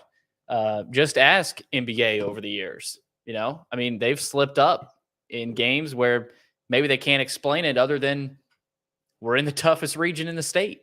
That's a lot of times coaches will admit that. I mean, talking to Coach Rector all the time after games and talking to you, Verard, as well. A lot of times after games, they'll say, man, this region's just, it's a dog. It's brutal. And a lot of times it'll kind of eat you up a little bit. So, yep. And they lead. And speaking of eating up competition, guess what? They lead. Lipscomb Academy leads BGA 56-0, and it's barely halftime. So, yeah, got to get them some new competition in league play. I mean, as good as CPA played them last week, and we thought, hey, CPA 14-0. I think it was what it was at one point. 21-7. 21-7. You're thinking, hey, CPA might have the formula, might have the recipe, and then Lipscomb Academy does what they do, and you're thinking to yourself, man, they're probably just going to do this all the way through Chattanooga, and they're going to carry a 26-game win streak probably into next year. Yeah. Who's their competition in Chattanooga? Probably going to be a CPA. That's it. Probably CPA. If I had to, FRA with Justin Geisinger, potentially Boyd Buchanan with Gary Rankin, potentially Chattanooga Christian. They're really good, but I don't know that anybody is going to be able to hang with them. Realistically, yeah. We got a few scores here. Ainsworth and Briarcrest are tied at the half, 21-21. Big game there in Division II AAA. Big shootout. Yeah, big shootout. Waverly leads Fairview 12-7 in the second quarter. There, Brentwood Academy is up on MUS 7-0, but that was an hour ago. So we'll try to get another update there. Gallatin and Clarksville are tied at 7. And Cane Ridge, man, Ravens are looking good tonight. They're up 28-0. So Abdullah threw a touchdown pass there. So he's playing well. Stewart's Creek leads Riverdale 14-7. Yeah. So Stewart's Creek having a good year this year. yeah, they've kind of surprised some people. Yeah, a little bit. They should get to 6-4 and like I said, make the playoffs. And yeah, it's I actually picked them to win this week. I think Stewart's Creek's doing well. You know what? Since you're giving out scores, I got some more scores if you want to run down through them. Yeah, I got a couple more, and then we can get to yours, Zach. Station Camp leads Hunters Lane 17-0. Okay. And that's the latest, though. And then NBA all over Knox Catholic. We don't talk about them enough. I know we talk about NBA every week, but you still can't talk about them enough, how dominant they've been consistently this season. Up big over, not a great Knox Catholic team, but still. What's the score? 28-3 last I saw. Yeah. So that was about 50 minutes ago. So NBA looks poised.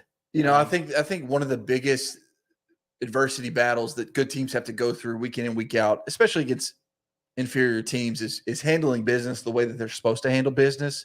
A lot of times high school kids, college kids, professional athletes, they'll play down to their competition. And, this is a team trying to get to 10-0, trying to cap off a perfect regular season.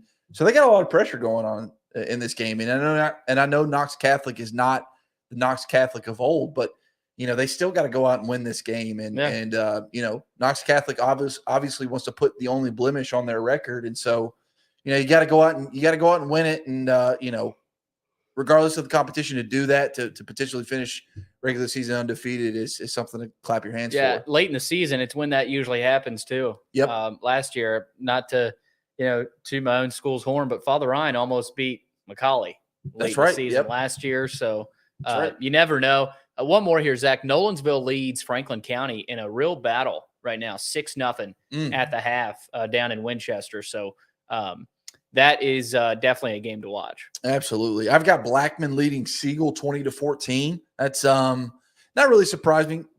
Blackman, high octane offense.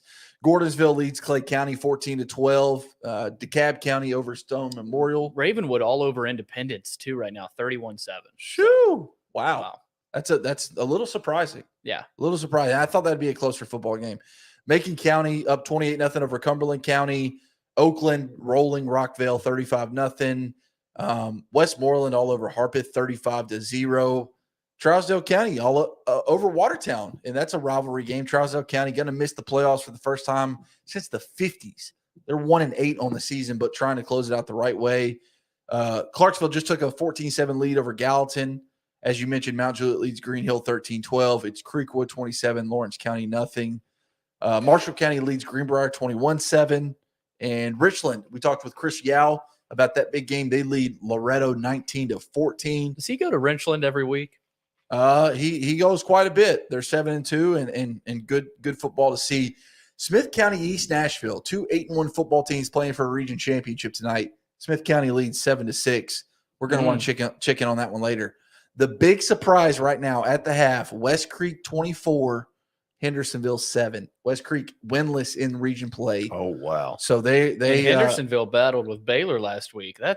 Shocking. Baylor beat them like 56-14 was the final. They scored like 40 unanswered on Hendersonville. Okay, never mind. Yeah, it was close. It was close. I remember it was close for a while. It was close for a little bit, and then like at the end, they were up by 40, and it just kind of just like that. I know George loves when I snap my fingers. He what did loves you that. just do there? Yeah, exactly. Did you just snap those fingers? So got a few scores, but Smyrna all over John Overton. That's a huge game as well. 24-6. Smyrna and John Overton are tied for second in that region, and so looks like Smyrna is going to take the 2 seed over the Bobcats. John Overton. I love when people refer to Overton as John Overton still. Well, there's 2 of them. That's why. What? Yeah, there's John Overton and there's John Overton Memphis. So if you just say Overton, hold on. Yeah. So there's a John Overton Memphis. Yeah. And then a John Overton Nashville. Mm-hmm. You didn't know that? I didn't know that. Did you know that, George? I think it's in fairness, Memphis I had never heard anybody call Memphis Overton the Nashville Overton John Overton. Really? What? Never. That's a lie. Yeah, it's Memphis Overton. You've never heard it called John Overton? It's always been Overton. So I'm sorry. That's why they call it John Overton. Okay, so Memphis Overton. So it's Memphis Overton, but they go by just Overton. So that's why people in Nashville call them John Overton to differentiate between the two. Yeah. Well, I just know I don't know if there was an official change made, but historically it's John Overton, at least in Nashville. No, that's how it's still listed on every website. It's still John Overton High School, and even on the school, it's John Overton High School. Really? Because of Memphis Overton. Because of Memphis Overton, you can't have two Overton High Schools. This is an interesting debate because I've heard just Overton before. Because if you pull up Overton High School in Memphis, it's just Overton High School. It's not Memphis Overton. Okay. It's starting to become clear. Yeah. So Memphis is just Overton, Nashville, John Overton. That's why you see them as John Overton. If you go to like Coach T or Max Preps or somewhere like that, they list them as John Overton, and even on Google for their actual school name. So, hey, learning something new, right? Shall we go to the break on that? Let's go to the break. We'll go to the break. It's 8:38. This is Friday Night Live on Main Street Media Television.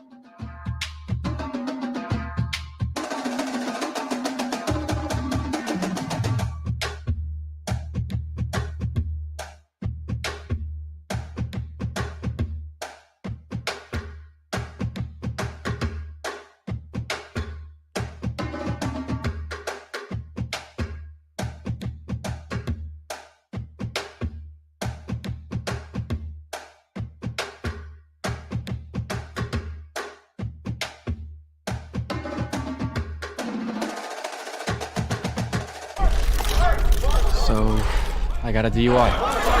Mom, Dad. Why didn't you just call someone for a ride? I wasn't thinking ahead. I didn't think I was gonna get caught. Yeah, my best friend Tim. Still coming to my bachelor party next month? This DUI cost me 10 grand. So, no. Yeah, you, in the back. Did you know I almost died when you hit me? I didn't think this would affect so many people. You think it was worth it? No more questions.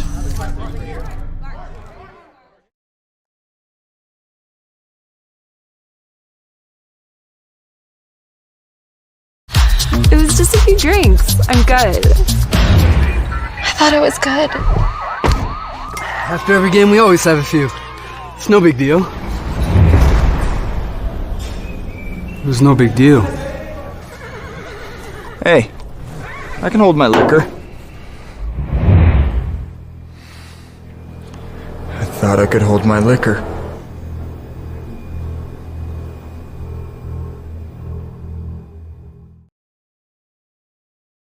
For Dustin Timmons and Joey Donnelly, they welcome every opportunity to serve and satisfy their clients. Whether you are looking to build your dream home or renovate your current home, their team will ensure that every client and remodel is unique, luxurious, completed on time, and within budget. Contact them today to set an appointment for a free consultation or to view some of their completed projects by logging on to DonnellyTimmons.com.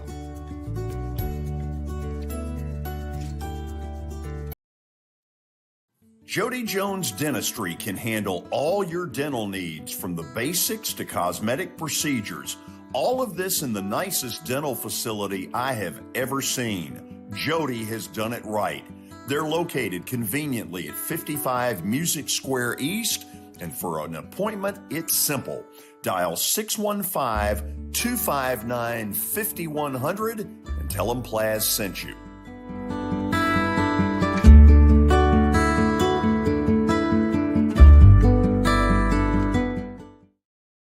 When you're thinking about golf, consider Riverside Golf Links. Under new ownership, the course has improved dramatically. It's now 27 holes, complemented by a 9-hole executive course. Book a tee time now at 615-847-5074 and get ready to enjoy the beauty of golf in the Old Hickory area at Riverside Golf Links.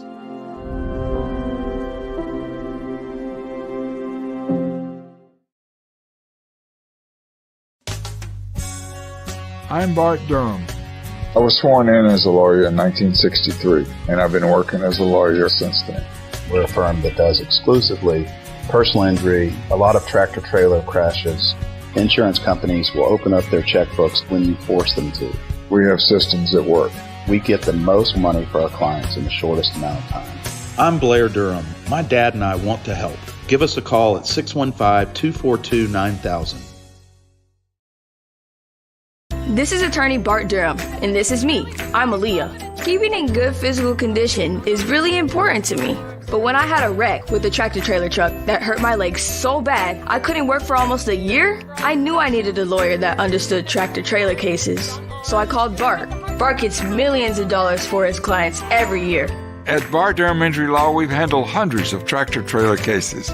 My dad and I want to help. Give us a call at 615-242-9000.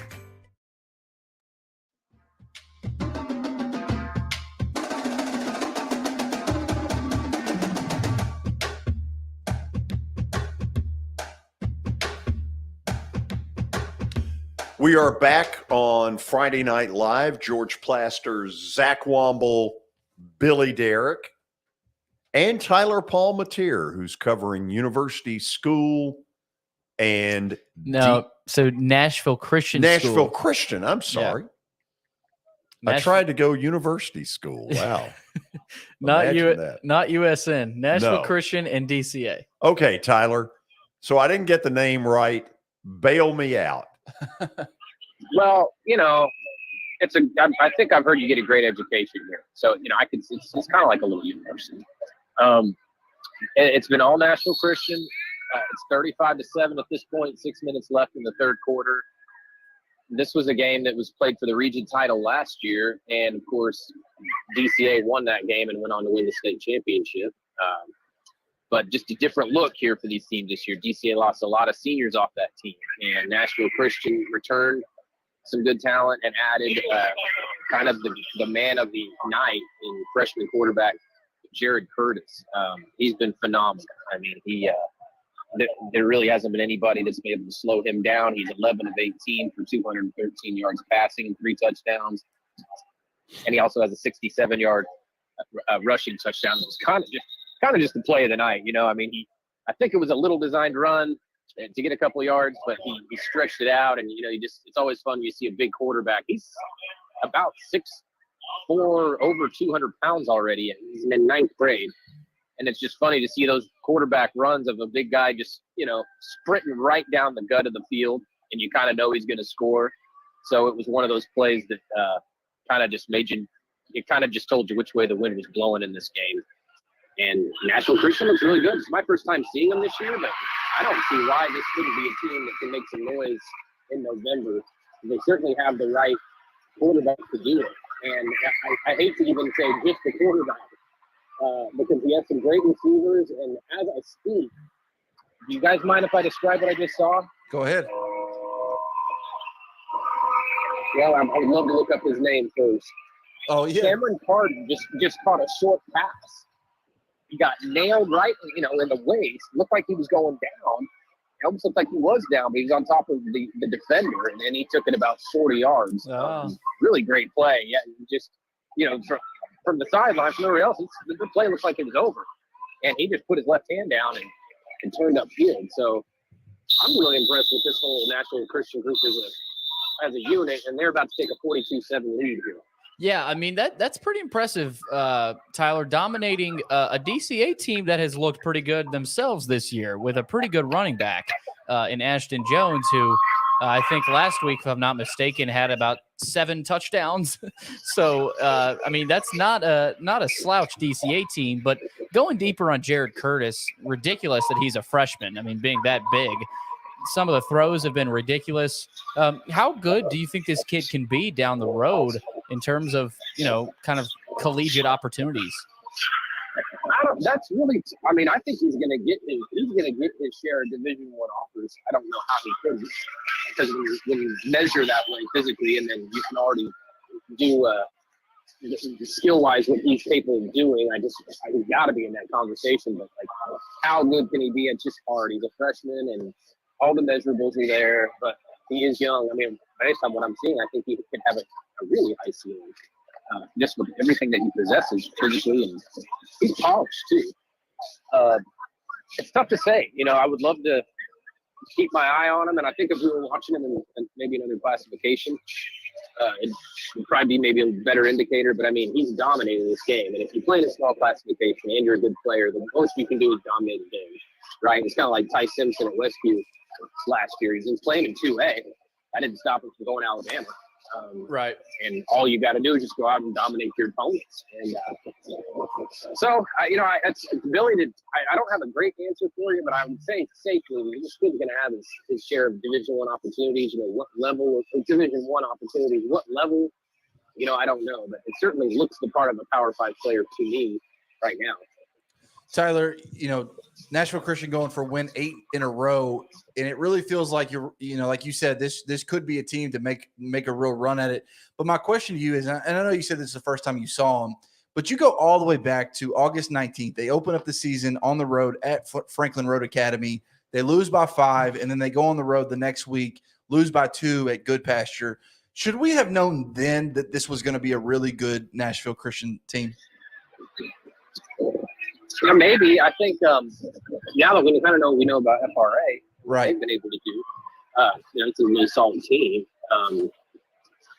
Maybe, but Curtis didn't take over the starting role until about 3 or 4 weeks in. So he really, it's kind of neat. He really had to earn that job kind of the old-fashioned way.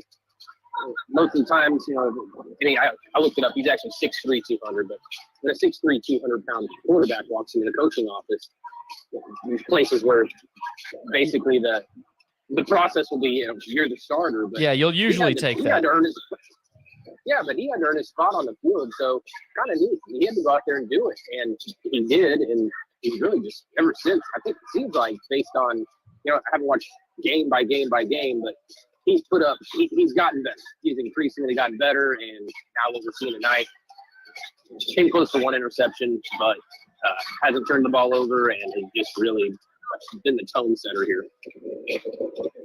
Okay.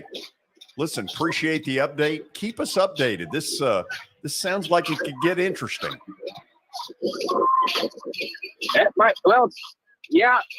It's 41-7 right now. About 5 minutes left in the third. Take the over. If Curtis goes out, maybe to the sideline to rest, we might see that gap close. Take the over. I should mention something about DCA before I go. That Ashton Jones, he's a great little player. And I shouldn't say little. He's stiff on some guys into the ground, but he's not exactly a huge 6 foot 180, 190 kid. But I think DCA could be a year away from being kind of back where they were last year, and maybe these two teams will lead for the state title down the road. Listen, thank you for the update. Take the over. Take the over. That's right. Thanks, Tyler. Thanks, guys. Take the over. Say it again. Take the over. Take the over in DCA Nashville Christian. Absolutely. I got to get a score out there because it's kind of shocking, but Pope Prep has cut into that McCauley lead. After 3 quarters, they trail 28-21. So that's how. Wow. And they don't have Kenny Minchie. They're rolling with senior Chet Lax at quarterbacks. And he's played really well. He has. He really has. I mean, you'll be seeing him. He's a baseball player through and through. He was a TBCA Mr. Baseball last year as a junior. I'm now drawing a blank on where he's going to play college ball, but he's a good hitter. He's a good pitcher. He's just a really good athlete. And for him to be able, and I talked to Brian Sneed about this last week, for him to just be able to step into that role at quarterback, he's a shortstop pitcher and just kind of be really good. I mean, he's averaging like 325 yards a game passing. I mean, few touchdowns. I think he's 2-1 as a starter, trying to go 3-1. I mean, goodness gracious. You obviously don't want Kenny to go out, but what a replacement he's been for them. Yeah. I mean, you lose Kenny Minchie and, you start to think from the outside, at least, fans, whoever, students, this season's lost. But all of a sudden, Chet Lax comes in and, starts to ignite a little bit of a fire under Pope Prep. So I like that. I like that a lot. Those are the stories you like to see, George. Hey, speaking of take the over, Astros now lead Philly 5-3. Wow. Phillies have scored 3, it looks like, in the 5th to get back in it. Wow. BYU and East Carolina tied 17 up at the half. And FIU leads La Tech 21-17 at the half. Mike McIntyre, that team was dreadful at the beginning of the season. They've gotten a lot better. Yeah. Yeah. They've got a good coach at the helm. So ripped up Charlotte. Yeah. Now about to take La Tech, perhaps. Perhaps. Yeah. We'll see. We'll see. Let's should we go to a break? We can't go to the break. We can also check in on a game after the break. So. Yeah, let's go to break. Let's get George out of here. I know he's itching. He's over there twiddling his thumbs, ready to go home. Check that BGA second half. Wow. Oh, there's not much there. You're going to go there. Right, listen, you gotta be a fan through and through. That's George. hurtful. You gotta be a fan through and through. That George is really all I'm hurt. That saying. was a cheap shot. It wasn't. I was just saying. No, that was a cheap. If you can be a fan through the down years, you can enjoy the success of the up years. And right now, it's tough for BJ. I mean, 1-9 is tough. I mean, it is. That's tough. And then you're losing, 53-0 at half in your final game of the year. I think you should go down there and just try to pick those boys up and try to get the morale. Walk going. in and say, listen, kids, I'm a BGA Hall of Famer. Exactly. You think that would do it? If you can graduate from BGA like I did, maybe you can also be a talk show. Then one of them raised the, how'd you get out? Yeah, how'd you get out? We're going to the break. We are, aren't we? We are. Good. This is Main Street Media Television.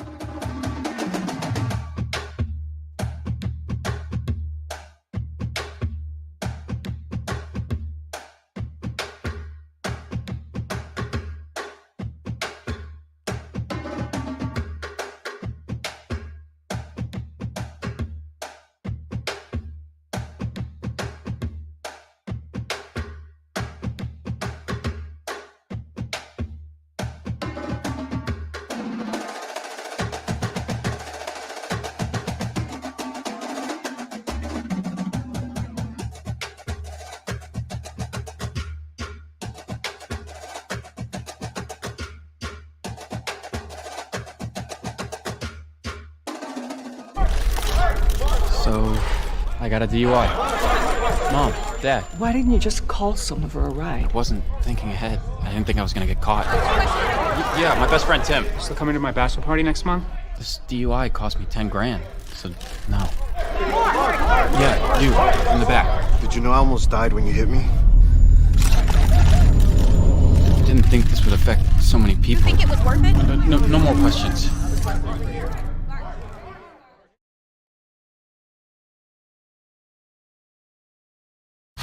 It was just a few drinks. I'm good. I thought it was good. After every game, we always have a few. It's no big deal. It was no big deal. Hey, I can hold my liquor. I thought I could hold my liquor.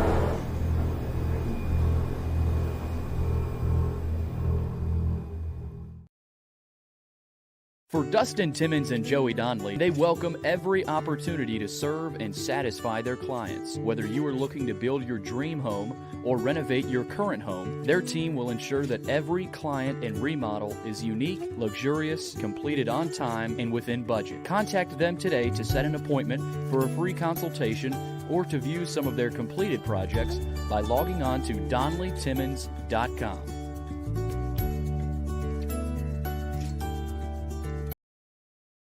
Jody Jones Dentistry can handle all your dental needs, from the basics to cosmetic procedures. All of this in the nicest dental facility I have ever seen. Jody has done it right. They're located conveniently at 55 Music Square East, and for an appointment, it's simple. Dial 615-259-5100 and tell them Plaz sent you.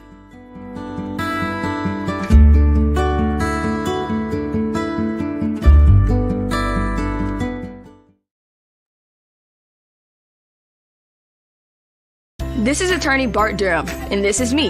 I'm Aaliyah. Keeping in good physical condition is really important to me.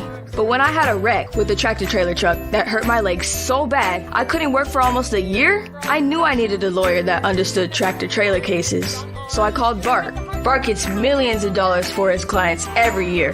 At Bar Durham Injury Law, we've handled hundreds of tractor-trailer cases. My dad and I want to help. Give us a call at 615-242-9000.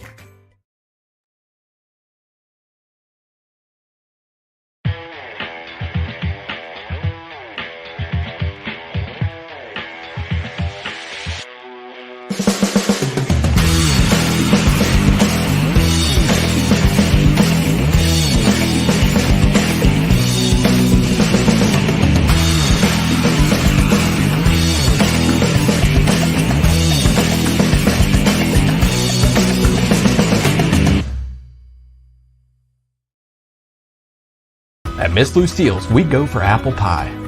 A place that feels like a home away from home. A comfortable place to bring your family from out of town. It's a place where great conversations are had.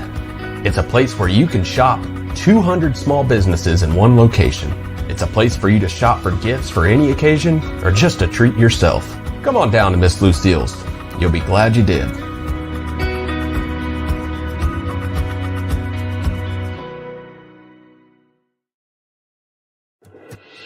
The West Group at Southwest Funding has a combined 29 plus years of experience in the local mortgage market. It's our top priority to make sure the client is well informed and has a transparent loan process. Our focus is to make your journey to home ownership as seamless as possible. Once you close with the West Group, you are family for life. To become part of the happy West Group family of clients, call 931-266-0013 or visit us at thewestgroupswf.com.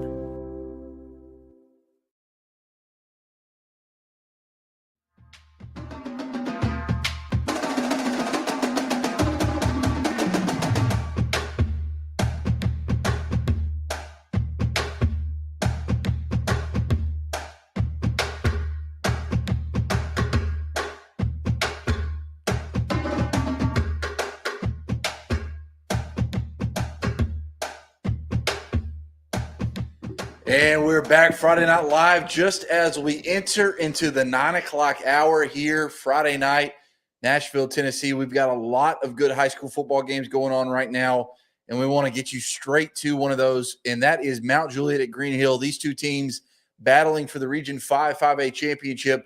Mount Juliet leads Green Hill by one, currently 13-12 early in the third quarter. Billy, let's kick it right on over to our Friday Night Rivals game of the week. Let's do it. Goal net. You get tangled up in that thing. It takes minutes to get out. And, you can tell this is a highly contested rivalry game. Let's take another look at it right there. That's old number 37, Gabe March, driving him out of bounds from his corner position. During the fourth quarter of tonight's game, we'll be selecting the Bart Durham player of the game. 2nd and 16 for Mount Juliet.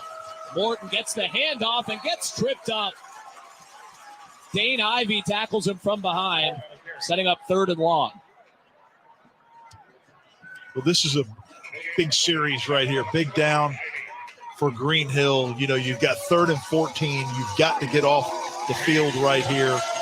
You've given up some yards. You've bent a little bit, but now you've got to kind of bow your neck and hold your ground right here if you're the Hawks.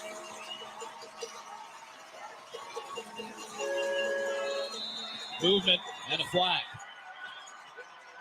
And the hard count once again gets the Hawks defensive line into the neutral zone.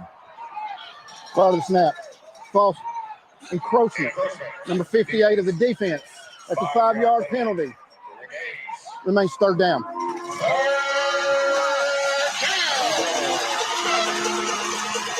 Now 3rd and 11 for Mount Juliet.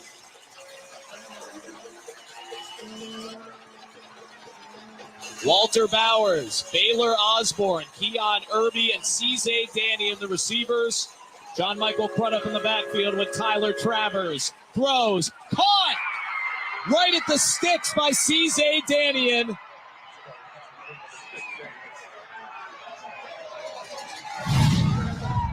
Well, this is the guy they're probably going to go to in the passing game.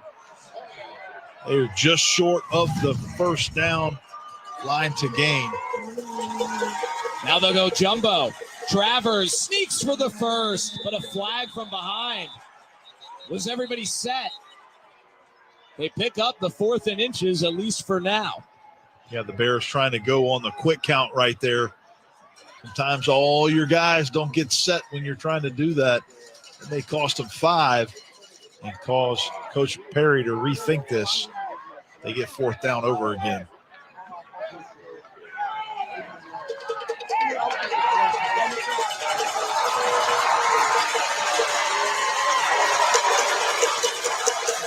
Assisting the runner, number 5 of the offense. That's a 5-yard penalty. Remains 4th down. Assisting the runner, not a call you see too often. You are not allowed to push the runner forward. Let's take a look at it right here. Wow, that is something that we see all the time. And that one caused the flag to come out, but not a whole lot there. Sideline warning on Mount Juliet. Trey Perry is hot over on the Mount Juliet sideline. Now he's got a decision to make, and the field goal team comes out on 4th and 6 at the 10. Yeah, you got to take the points right here in such a close game. And that's unfortunate because that happens on just about every short yardage play in football right there. That was nothing that was over the top, but they're called for it nonetheless. Corey Ricchetti will snap. Baylor Osborne will hold. And Daniel Echeverria will attempt the 25-yard field goal. Try and make this a 4-point lead for Mount Juliet High School.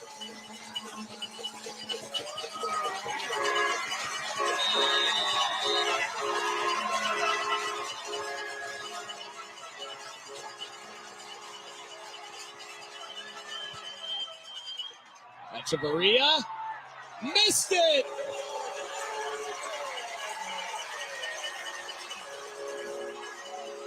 Had plenty of leg, but slung it wide. Yeah, just a chip shot right there for Echeverria. Just barely wide left.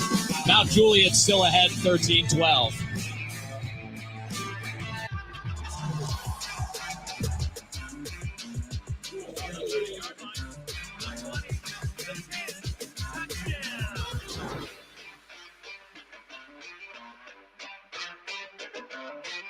I would describe myself as a fighter. I'm John Morgan of Morgan & Morgan. I fight the powerful for the powerless, and our results speak for themselves. We have recovered billions of dollars for our clients. If you want a fighter, you can count on me. There's only one Morgan & Morgan. HBCU Go. Tune in Saturday, October 29th at 4 p.m. Eastern as the Arkansas Pine Bluff Golden Lions take on the Florida A&M University Rattlers. Watch Saturday at 3, right here on MyTV 30. Yeah, sorry, we're back. I was caught looking at my phone. I was pulling Adam Schefter. Want to thank WXP Channel 30 for that. Max Hertz on the call for Friday Night Rivals as Mount Juliet and Green Hill get ready to battle. Mount Juliet with a missed field goal, an opportunity to go up by 4. Now Green Hill with the ball, a chance to drive as these two rivals meet together. And we'll get you back over there in a minute. I know we've got other good games going on as well. And so we've got a couple different options we want to take you, but I think right now we want to get you back over to Mount Juliet as the Hawks and the Bears battle for Region 5-5A supremacy. We were saying earlier how, Green Hill really needed this win because if they lost, they lose the tiebreaker with White County. So they would actually be the 3 seed going on the road in the playoffs. So from one end of the spectrum of winning the region and hosting a first-round playoff game, potentially a second-round game, to now potentially going on the road for your first-round game is a big difference. And so anxious to see how this one plays out. And I know they just went to a break. Student sections are being, they've got their phones out. They're shining bright lights. And so obviously the atmosphere is really high at Green Hill High School right now as these two teams get ready to battle. So, Billy, let's send it right back over there. For being a sponsor of Friday Night Rivals, guys. Back to you. Cade Mahoney on the first play for Green Hill. Their first snap on offense all game without running back Brax Lamberth. We saw his arm being tended to, as Sammy talked about. He is still in the training tent. Their backup running back, Nico Duffy, is not playing tonight. They've got junior Ethan Choate in there, who has just 6 carries all season. Yeah, and what you're going to see is a heavy dose of Cade Mahoney running the football. They're also going to have to throw the ball a little bit more as well. Probably come back to that quick screen game that they had so much success with Sean Aldridge in the first half. Choate in the backfield on Cade Mahoney's right hip, and he gets the football. This is 7th carry of the season. And he picks up 3 yards before Will Zerniak takes him down. What a great opportunity for Choate at running back to come into this game, with the running back out and the usual backup out as well. But he's got a chance to play in a region championship, get his number called here, and do some big things for his football team. Stay tuned in the 4th quarter as we'll select the Tennessee Army National Guard play of the game. Some big plays left in this one. 1-point game. Under 3 minutes left in the 3rd quarter. Green Hill with the football in the green unis, aptly named at home. Here goes Choate. Picks up another couple yards. Sets up a manageable 3rd down. Looks like 3rd and 4. Gain of 1. Any chance you think Caleb Carver could move into that backfield? They've been able to get him the ball in a lot of perimeter runs today. Yeah, I don't think that unless it's something they practice, I don't see him going into that traditional running back role, but maybe on some more double handoffs to work that misdirection and use the defensive pursuit against themselves. Maybe some jet sweep, absolutely, to get him involved in that running game as well. Spread it out, 5 wide. And 3rd down and 5. Mahoney's going to run, and he's got nothing. The Golden Bear defensive front says no. 4th down. Yeah, and this is something that we've seen a few times. Green Hill spreading out the defense with a quad formation to try to get all those defenders out of the box. The design quarterback run. This time, Mount Juliet's defense leaves numbers inside the box to guard against the quarterback run, and that defense comes up big right here. Looks like we've got a uniform violation. So Green Hill will be asked to make a sub. Robert Chenault will go back to wardrobe, and we'll have a punt ready for him. Sam Crickmar is the place kicker and the punter for Green Hill. Zize Danyon back to receive it. He took the opening kickoff back for a touchdown. Good bounce on the turf. Now Juliet will start inside the 20 as Green Hill downs it at the 16. Been a good special teams day as anticipated. 13-12 Mount Juliet in the lead. Senior night here at Green Hill High School. Year number 3. Great to see Green Hill thriving here in year 3 of existence. Once a Marine, always a Marine. If you served, lived, or worked at Camp Lejeune, you may have been exposed to contaminated drinking water that causes serious health problems. Over $288 billion has been set aside for the victims. Call me now to see if you qualify. Hoorah! Searching for meaning in a relentless world. Always connected, but somehow alone.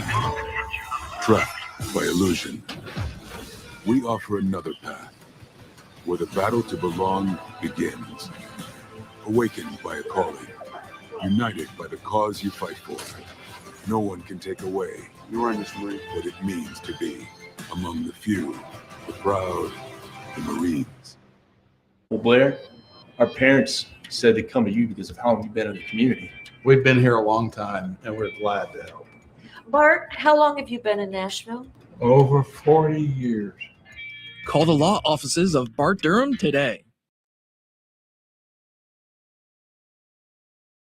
Roofing, who is kind enough to be a sponsor of Friday Night Rivals, and I'm joined with COO Michelle Boykin. Michelle, how are you doing today? I'm well. How are you? Great. So every company is found on core values. Can you elaborate on what y'all's core values are? I can. So we have 6 core values. Those are humble, hungry, smart, innovative, accountable, and customer focused. I can go into detail for each one of those, but basically we do everything by those. We hire, we fire, we promote, we encourage. Everything is by those core values. And values play a big role in the business, but also in families. How do you see those values playing a big role in your day-to-day business? I think that they're an integral part of day-to-day business. Take accountable, for instance. You want to be accountable to come to work on time. just like you want to be accountable to get your kid to school on time. So the core values should just really correlate with everything that you're doing in your life. And how do you attribute your incredible growth over the years?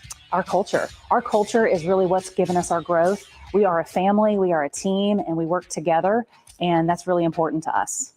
Thank you so much, Michelle, for joining me, and thank you to Rackley Roofing for being a sponsor of Friday Night Rivals. Thank you to Rackley Roofing for their support of high school sports and our Scholar Athlete program. Now Juliet gets the football back, and Green Hill makes a nice defensive play to get this drive started. Carlos Owens with the tackle for a loss of 1. Yeah, Carlos Owens, 57 tackles, second leading tackler on this Green Hill defense from his inside linebacker position, making a great play, showing you in a textbook manner how to fill as an inside backer. Team leader in tackles for loss. Been doing a lot of that. Covered a fumble earlier in the game as well. And off to Crudup, and again he's dropped. Sebastian Cruz with the takedown. Yeah, this play all starts with Sebastian Cruz at defensive tackle. He's disrupting this offensive blocking scheme right here. Nowhere for Crudup to go right there. He beats the guard across his face. This is a big third down right here for the Hawks defense. Mount Juliet does not have to snap the football before the third quarter ends. They'll line up in the wishbone on 3rd and 14. We'll go to the fourth. No scoring for either side in the third quarter. Mount Juliet with a takeaway in plus territory and missed a field goal. That would have made it a 4-point game. Golden Bears up 1 as we go to the fourth.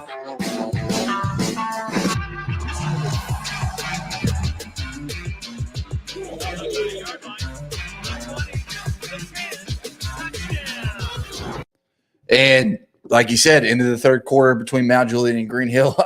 We've been trying to get you out there, but 3 breaks in the last 3 minutes. It's tough to go back out there. I think there's other games that maybe we can choose from. I know Ravenwood's in a good game. Brentwood's in a good game.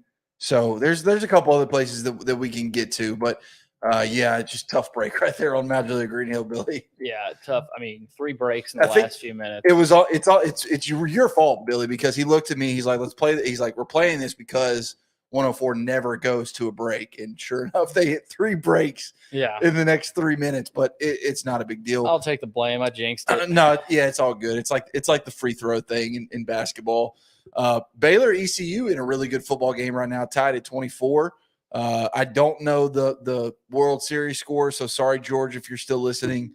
I can't give you an update on that. But what I can do, Billy, if you would like to do it, I would love, because we haven't hit one, but I'd love to hit a scoreboard update if that sounds good with you. Let's do it. Okay, let me get straight to my scoreboard here as Brady tags us in a tweet, says Clarksville defeats Gallatin 28-7 to earn Region 7-6A's number 2 seed.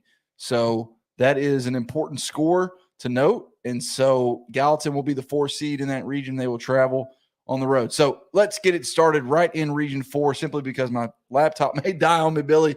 We're starting it with Blackman and Siegel. Still, Blackman leads Siegel 20-14. It's Gordonsville with a 20-19 lead over Clay County. It's DeKalb County 21, Stone Memorial 14. Upperman final 63, Livingston Academy 7. Livingston Academy closes out an 0-10 season. It's Macon County 44, Cumberland County 0. Oakland all over Rockville 49-7. It's McMinn County 34, Ottawa 14. Red Boiling Springs leads Sunbright 28-7. Riverdale and Stewart's Creek tied at 14. Trousdale County leads Watertown 21-7. And it's Westmoreland 49, Harpeth 7. Moving over to Region 5, you just heard Clarksville defeated Gallatin 28-7. Mount Juliet leads Green Hill 13-12. If anyone has a Beach Rossview score, please let us know. Same with Wilson Central Hillsboro. Creekwood leads Lawrence County 27-0. It's Marshall County 21, Greenbrier 7. Mount Pleasant leads Forest 41-0. Richland over Loretto 33-28 in a really good game. Smith County East Nashville, minute 30 left to go. Smith County leads 15-14. Station Camp final over Hunters Lane 38-0. Final Cascade 26, Summertown 7. Tullahoma 49, Glencliff 0. Wayne County 35, Collinwood 8, and West Creek still leads Hendersonville 24-7. But I need an update on that. Billy, I was going to try to say let's go to Smith County, East Nashville, but there is literally not a single link to that game, unfortunately. I would love to know how that one ends. But moving over to Region 6, it's Spring Hill 21, East Hickman 6 final. Nolensville in the third quarter still leads Franklin County 6-0. South Fulton leads Gleason 18-6. It's Smyrna 24, John Overton 6. Lewis County 7, Decatur County Riverside nothing. Chester County defeats Liberty 56-12. McKenzie leads McEwen 31-0. Page all over Lincoln County 38-3. Waverly leading Fairview 33-22 in a battle for the region. White House all over White House Heritage 30-0. So that is your scoreboard update. Billy. There it is. There it is. You've got Mount Juliet Green Hill back on the tube. What do you say? 11:08 to go in the fourth quarter between these two rivals as they battle for the Region 5 5A crown. Let's go to Mount Juliet and Max Hertz on the call. Let's do it. To come away with some points, they've got to capitalize on this one. They're still without running back Brax Lamberth, who hurt his arm in the last quarter. Play fake to Choate. Mahoney keeps it. Cade Mahoney has a first down on the QB run. Down to the Mount Juliet 17 on a 13-yard run. Yeah, just a zone read play right there by Mahoney, reading the defender on the line of scrimmage. He decides to call his own number, picks up 13. Hand off to Ethan Choate. Trying to fall forward for maybe a yard in the UPS store red zone. Josh Crouch said on 104.5 The Zone this week that Cade Mahoney, his quarterback, has full reign of the offense. Want him to play fast and fun. He can make his checks at the line, his pre-snap reads, his post-snap reads like we saw in that first play of the series. All movement and checks are on the Green Hill QB. Yeah, a lot of confidence in your quarterback right there to be able to run this offense. And, man, has he had a nice game this evening. Carver gets the tap pass on 2nd and 9. Caleb Carver trying to get anything positive. He may have gotten a yard, but that's it. Mount Juliet went sideline to sideline with him. Cason Walls was there. What a great job by Cason Walls right there to stay on the line of scrimmage, hold contain, not let the running back outside right there. A little tap pass. I like that instead of a handoff, because if it's dropped, it's an incomplete pass instead of a fumble. But what an effort by Walls right there for Mount Juliet's defense. Following Fox 17 News on Friday nights, turn in for FNR Football Frenzy, presented by Wilson Bank and Trust, your community bank for 35 years.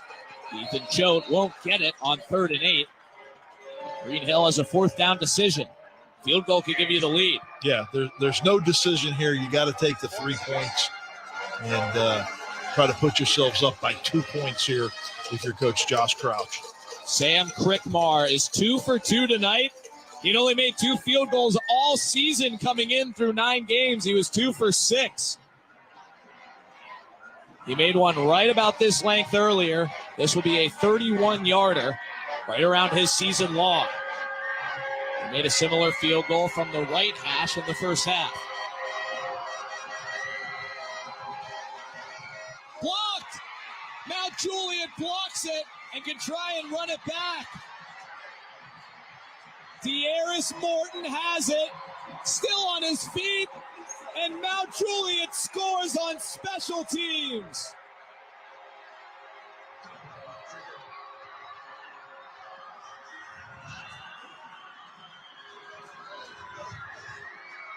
Special teams, special teams, special teams. Coach Perry's been talking about special teams all week. Look at the block right there by Morton. Not only does he block it, but he scoops it up and runs it all the way back for a touchdown. What a turn of events right here at Green Hill High School. Mount Juliet is up 7 points with 8:27 to go on a huge special teams play, field goal block by De'Aris Morton.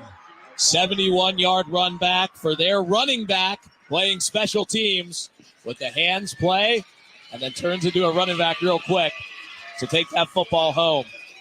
I mean, it just shows you the emphasis on special teams when you have your running back in there to block that field goal attempt. During the return, personal foul, sideline interference on Green Hill. That's a 15-yard penalty, which will be assessed on the kickoff. Wow. So that'll affect field position after this. It's the third sideline penalty tonight that's called against Green Hill. Coach Crouch needs a get-back coach. Now Juliet posturing to go for 2 here to try and make this a true 2-possession game. They lead by 7 now, trying to take it to 9. Our third 2-point try we've seen tonight, and Josh Corey isn't into it. I am a football purist. I don't need all the analytics to tell me what to do. Kick the extra point, go up 8. Tyler Travers hands to John Michael Crudup, and he won't get it. Dane Ivey with the tackle for loss, and Aiden Greer helped him out. So the lead is 7. Everybody tries to get fancy and do all these different things. Kick the extra point. Mount Juliet leads 19-12. They could have gone down if this field goal went in, but they blocked it. And De'Aris Morton took it all the way home to make it 19-12 Golden Bears here on MyTV 30. I met you over 20 years ago when my father had a car accident. What was your father's name? David Nelson. He was a great client. He had a great result, and we're thankful that I wish every case would come out as well as it is. The National Desk. Context and perspective from America's news now. Am I getting a dose of toxic chemicals just by eating this food? Follow-up investigative reports from the National Desk. The connection to China and our food supply. Choose America's news now, each weeknight from the National Desk. Watch the National Desk tonight at 10 and 10:30 on MyTV 30. Mr. Bart, I met you over 20 years ago when my...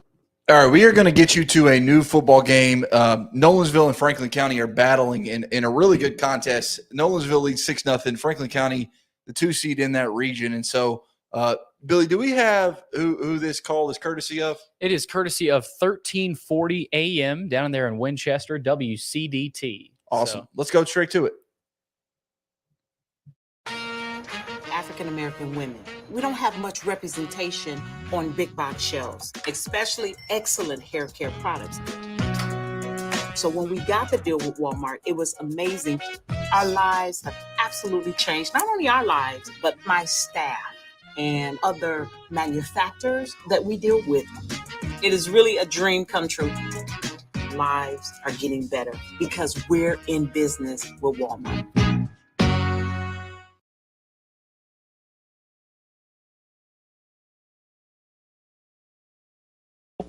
From about the 6-yard line. Let's talk. You almost guaranteed 6 because they've got a kicker. Or you're almost guaranteed 3 because they got a kicker unless they changed it when I didn't know it. But you're guaranteed almost 3 unless they've got something. And got to force a turnover. Yeah, I run the football. And wildcat package for Nolan. I think that's what they ran last. They're on football too. Power run right up the middle. Yep. And Nolensville has found something that's working. Touchdown night, their first of the evening. That's a big play for Nolensville. And there's a flag. They're going to get somebody for celebrating. There was a rebel over there. They called it in the middle of all that. It is. It's on this idiot up here with his hands out. That's awesome. It's their D1 player. You do not take this on the extra point. It doesn't matter. We're going to make it in. Take it on kickoff and try to get you in a better field position. That's what you're supposed to do anyway. Yards have been hard to come by tonight. For sure. For both teams.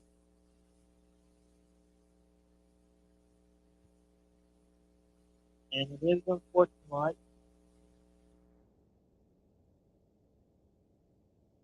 And it's going to be assessed on the extra point. I don't like that call. I do not like that call. Now, you have to think they're probably going to 2. Maybe that's why you do it. If they go over 2, they're a 7-point game.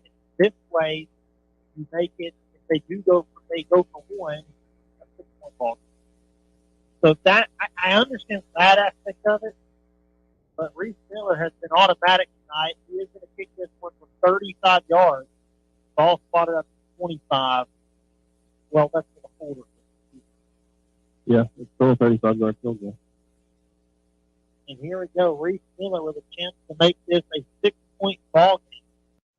All right, we're going to switch gears a little bit and head on over to Riverdale, Stewart's Creek, courtesy of WGNS Radio. Going to give Billy a little bit of time to get that pulled up, but thank you to the fine folks down in Franklin County for providing us with a little insight between them and Nolensville as Mount Juliet just strip sacks Cade Mahoney for Green Hill, picks up the football, and is going to take over inside Green Hill territory, leading 19-12 with 8:20 left to go in the fourth quarter in this Region 5-5A showdown. So, Billy, do you have WGNS ready to go? All right, courtesy of WGNS Radio, this is Riverdale. It'll be fourth down. That they lose it on downs. It'll be Riverdale's football with 4:19, and the fat lady is starting to sing here. She's warming up, isn't she? Yes. Last several minutes have been pretty sloppy on Stewart's Creek's part. It's almost like it seems like when Otay went out, they just kind of the bottom dropped out. Right, they just kind of lost their will and spirit. Blackman wins the final. It's 26-14. The Blaze win it by 12. Nice tough game for Seagold. You're already eliminated, but came out fighting that last game. Final on the Smyrna game, too, 31-20. Their game turns final. Ours is getting close.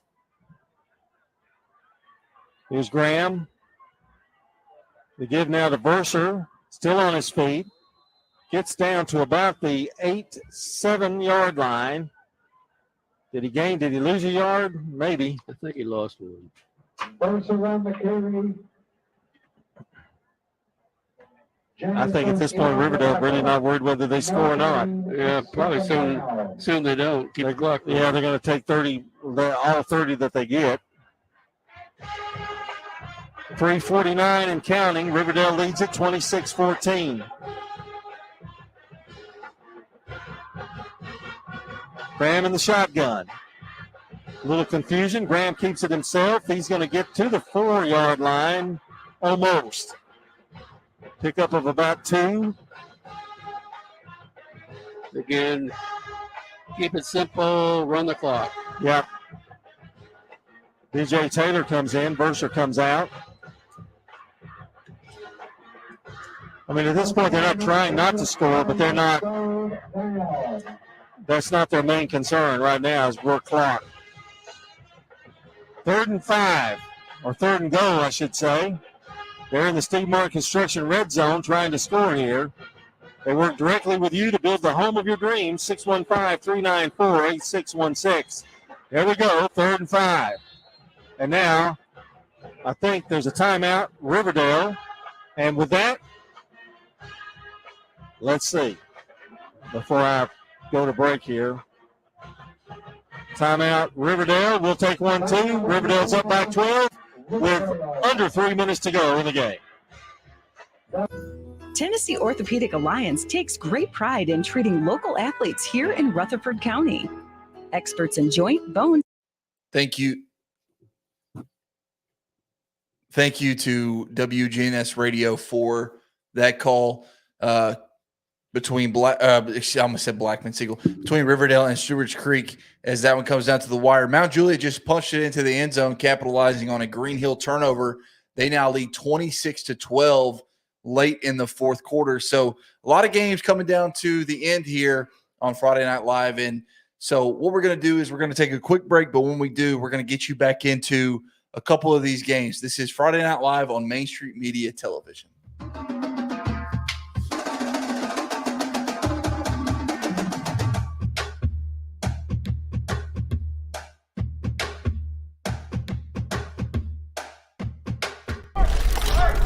So, I got a DUI. Mom, Dad. Why didn't you just call someone for a ride? I wasn't thinking ahead. I didn't think I was going to get caught. Yeah, my best friend Tim. Still coming to my bachelor party next month? This DUI cost me 10 grand, so no. Yeah, you, in the back. Did you know I almost died when you hit me? I didn't think this would affect so many people. You think it was worth it? No more questions.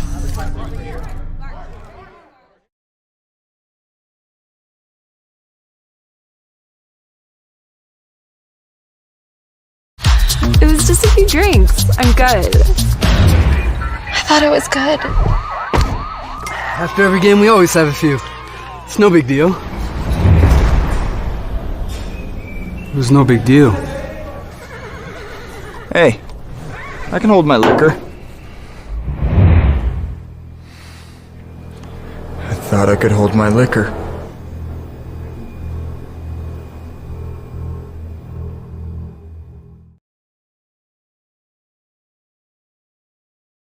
Jody Jones Dentistry can handle all your dental needs, from the basics to cosmetic procedures. All of this in the nicest dental facility I have ever seen. Jody has done it right. They're located conveniently at 55 Music Square East, and for an appointment, it's simple. Dial 615-259-5100 and tell them Plaz sent you.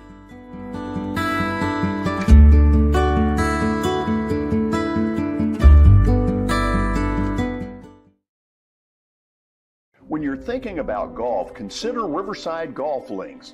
Under new ownership, the course has improved dramatically. It's now 27 holes, complemented by a 9-hole executive course. Book a tee time now at 615-847-5074 and get ready to enjoy the beauty of golf in the Old Hickory area at Riverside Golf Links.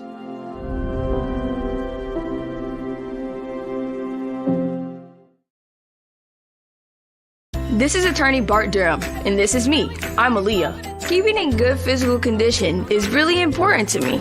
But when I had a wreck with a tractor trailer truck that hurt my legs so bad I couldn't work for almost a year, I knew I needed a lawyer that understood tractor trailer cases. So I called Bart. Bart gets millions of dollars for his clients every year. At Bart Durham Injury Law, we've handled hundreds of tractor trailer cases. My dad and I want to help. Give us a call at 615-242-9000.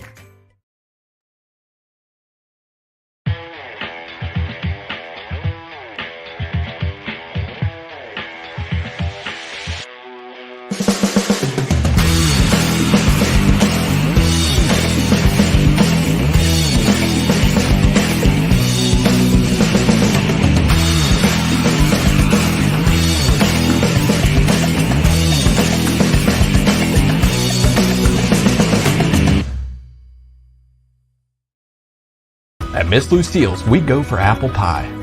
A place that feels like a home away from home. A comfortable place to bring your family from out of town. It's a place where great conversations are had. It's a place where you can shop. The West Group at Southwest Funding has a combined 29 plus years of experience in the local mortgage market. It's our top priority to make sure the client is well informed and has a transparent loan process. Our focus is to make your journey to home ownership as seamless as possible. Once you close with the West Group, you are family for life. To become part of the happy West Group family of clients, call 931-266-0013 or visit us at thewestgroupswf.com.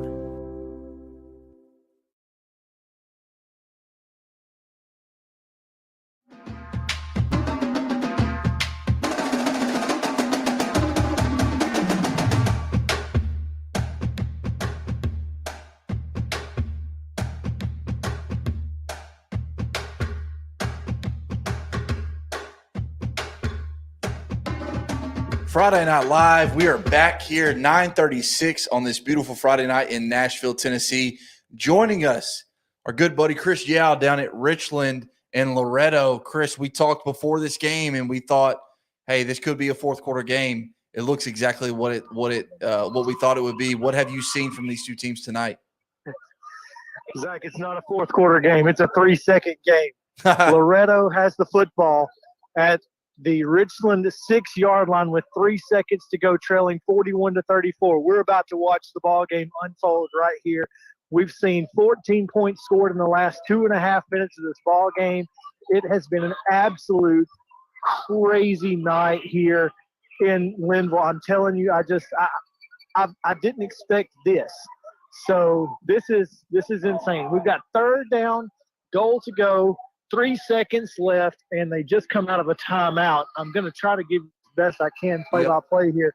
But this is the ballgame. This is for a home playoff game and avoiding a trip to either Decatur County, Riverside, or Lewis County.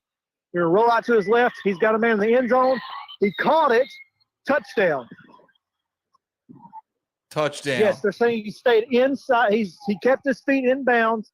They're going to say touchdown. They've got to make the extra point to tie the game, and if they do, we're going to overtime. But you called it, man. You said this was going to be a nail-biter at the end of the ball game, and you were right on the money. An absolute dogfight here in Richland. And I'll tell you, what's crazy is Richland has been chasing points all night and missed an extra point early and didn't miss the 2-point conversion both in the first half. And at one time they were down in the second half 28-25. But then came back later and got 2 different 2-point conversions to go back up by 7. And, Loretto is going for 2 in the win. Holy crap. Talk us through it. Holy crap. We got a roll to the right. He finds his man. He fumbled it out of bounds. Richland wins the football game. Oh. Richland just won the football game. He fumbled it out of bounds. Wow. What an absolute – and there's pandemonium. It doesn't rain here in Linville, but pandemonium on the field. What a football game. Wow. I feel so bad for that kid who drops it fumbles it through the back. He caught it at about the 2, turned to his left. Kid hit helmet to football, and the ball went right out of bounds. I mean, it was a great job by the defense. What a football game. There you have it, 41-40, final score here in Richland. Richland over Loretto.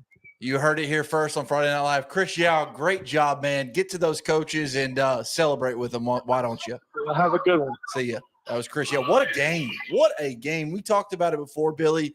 This had all the makings to set up to be a fourth-quarter game, and like he said, it was a 3-second game as it comes down the wire. I love going for 2 and the win. Get out of there. We don't want to go to overtime. We want the football game. I know it didn't work in their favor, but I still love the call. Yeah, gutsy call. Didn't pay off, but, that's a call that sometimes you get it, sometimes you don't. For a region championship, for the right to be at home, you know what? I'm going for the win as opposed to taking it to overtime and giving the ball back to Richland. I like that mindset. I like that attitude from your head coach, but, man, doesn't pay off. That's tough. Yeah, it's tough. I mean, like Chris said, got to travel a long ways for Loretto, but so they got to go to Decatur County, Riverside now. Yep. So going to be a long travel, but nevertheless, I love the call, love the guts from Loretto, and so appreciate Chris Yao bringing us the latest. As Green Hills, Cade Mahoney. Hey, Green Hill says it's not over just yet. Cade Mahoney don't turn the lights out yet. He connects on a long pass that sets them up inside the red zone. Then he sneaks it in for 6. And Green Hill cuts the lead down to just 7. They trail Mount Juliet 26-19 with 3:29 left to go. I say we go there next in the possession. fourth quarter. Let's head on over to Friday Night Rivals. Max Hertz on the call. We escaped from Mount Juliet. It was like a big souvenir from an escape room. And it's so apropos because the majority of these Green Hill students started high school at Mount Juliet. This is only meeting number 2 in this rivalry. 2 great football programs going at it. Yeah, 900 kids from Mount Juliet to open Green Hill High School 3 years ago. And these are kids that are playing for a region championship, that have been playing youth sports against each other together their entire lives. And what a great situation right here. This is why you play the game. Short kick is dropped, but Crudup gets back on it. John Michael Crudup, the Mount Juliet running back, had it, lost it, got it back. Golden Bears will start at their own 32. Again, special teams being one of the key differences tonight. A lot of big special teams plays tonight. Started on the opening kickoff when Mount Juliet Cesar Danian took it back 94 yards to the house. Our place kickers have figured in. We had a blocked field goal return for a touchdown by Mount Juliet. Both these teams know what they're doing, and Mount Juliet has turned it into 2 scores as Darius Morton blocked the field goal and ran it back here in the fourth quarter. That was our key to the game for Mount Juliet, and it has definitely been through tonight. John Michael Crudup has a first down. Patient running, gets to the right edge, and busts one for a 20-yard gain. Yeah, not the start Green Hill's defense needed right there.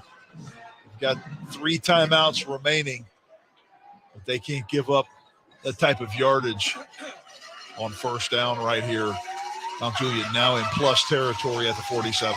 Crudup 14 carries for 94 yards and a touchdown. And a big catch as well. 41-yard reception late in the first half. So he's got 135 all-purpose yards in the game. And look for them to use every second of this play clock. They just about do, as Crudup has another good run led by this Mount Juliet offensive line. 4 seniors leading the big men up front for the Golden Bears. Yeah, and that's who Coach Trey Perry is counting on. Right now, they're going to lean on that big offensive line to finish this game out. And, if you're Mount Juliet, not even give the ball back to Green Hill and give an opportunity. Carson Slocum is the fullback. John Michael Crudup still the tailback with 15 on the play clock.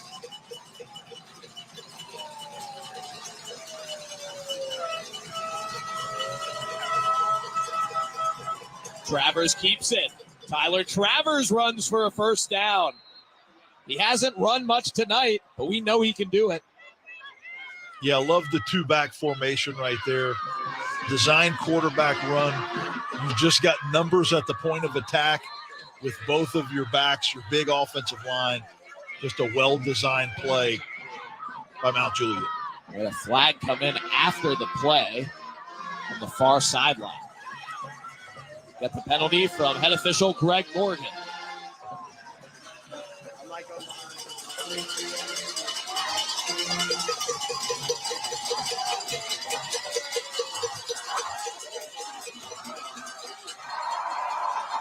Before the snap of the ball. Sideline warning against Mount Juliet. That's their second one. That's a 5-yard penalty. Remains first down. Boy, if you took the over on sideline warnings tonight, you won big. I'll tell you what, both of these teams need a get-back coach because that's number 5. Are you available to be the get-back coach? No, that's the worst job on the sidelines is the get-back coach. It's so hard to do. Nobody listens to you. And I'll tell you what, I don't know why the sidelines aren't that narrow. They have a decent amount of sideline there, but just they're crowding the officiating crew tonight. So no play will back it up 5 yards. They'll make it 1st and 15, at least as of now. And gives them another 25 seconds they can run off the clock because they reset the play clock. When do you start calling timeouts if you're Green Hill? Well, you've ticked under 2 now. This is your series. You've got to do it. I'm a little surprised they reset. They didn't call timeout right here, but definitely after this play. Brought up, gets the penalty yardage back. Gabe March takes him down. And Green Hill calls their first timeout.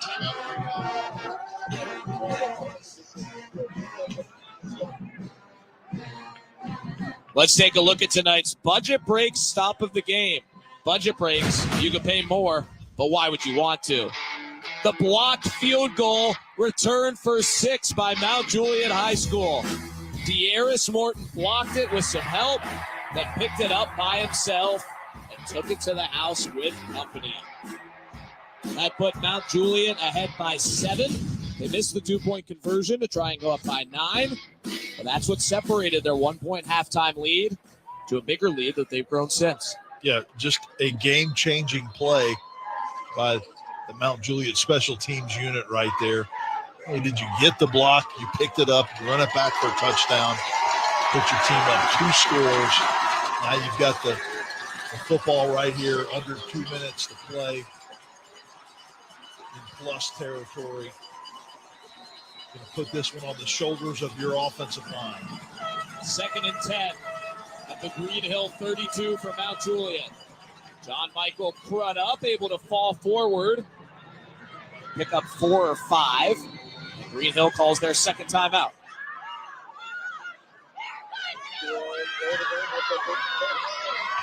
Here's tonight's Tennessee Army National Guard play of the game. Lots of options tonight. How about this one?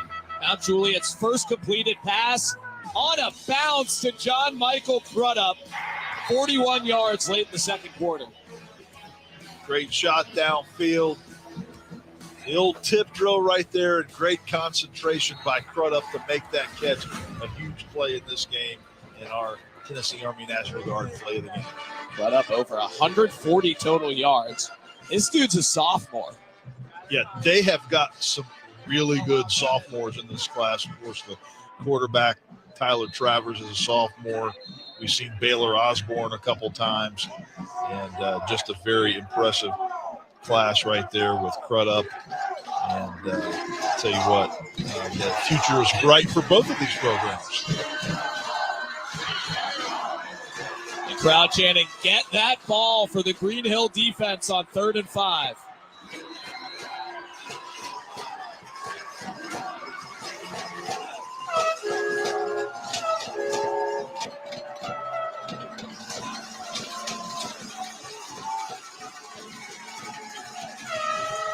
Crudup has the first down.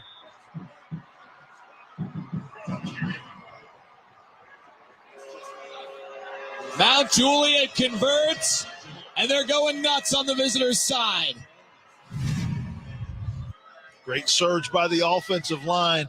Outstanding vision by Crudup to find a little crease of daylight right there, just enough to pick up the first down and seal this game for Mount Juliet. It's going to be a very short but very happy ride home for those guys. 2 turns separate Mount Juliet High School and Green Hill High School in just their second ever football meeting. Green Hill, the new guys, won the first ever game last year. But Mount Juliet returns the favor on the road with the region title on the line. And they're one kneel down away from an 8-2 regular season and an undefeated region championship. Yeah, it's a great feat to go through this region undefeated at 6-0. This is a strong region. Got 5 teams that can really play, and to run through the gauntlet of this region undefeated is an outstanding job by this Mount Juliet Bears football team.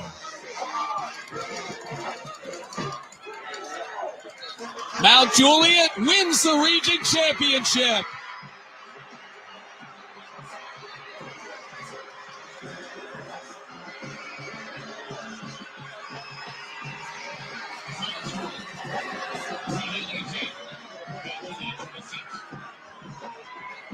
Congratulations to Mount Juliet High School Region 5, 5A champion, 6-0 in region play with a victory, a 26-19 win over their arch rival Green Hill High School, as the Golden Bears take the number 1 seed into the next week's playoffs, Region 5, 5A. They'll match up with the Nolensville region. Nolensville, Franklin County. Who else was it in that region? It was Nolensville. It was Franklin County, Page, Lincoln County as your top 4 seeds. So Green Hill going to have to go on the road to will go to Franklin County. Wilson Central will go to Nolensville. White County will host Page, and Mount Juliet will host Lincoln County in next week's playoffs. So let me say that again because it was kind of a cluster. Mount Juliet, Region 5, 5A champion, will host the 4 seed out of Region 6, 5A, Lincoln County. White County will host Page. Green Hill will travel to Franklin County, and Wilson Central will travel to undefeated Nolensville to start. Yeah, Nolensville just beat Franklin County 21-7. So. Yep, just win finals. So that is how your Region 5, 5A, and Region 6, 5A playoff bracket will look next week. We are going to run to a quick break. We got 10 minutes left on the show, but when we do, we're going to hit you with a scoreboard update and some other big games going into the playoffs next week. Don't go anywhere. This is Friday Night Live on Main Street Media Television.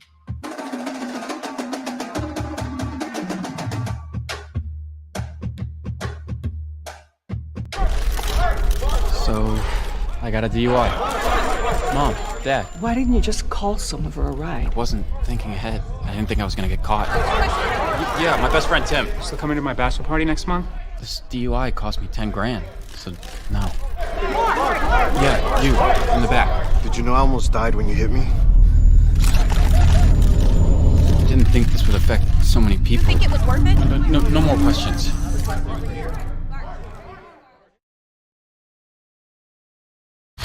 It was just a few drinks. I'm good. I thought I was good. After every game, we always have a few. It's no big deal. It was no big deal.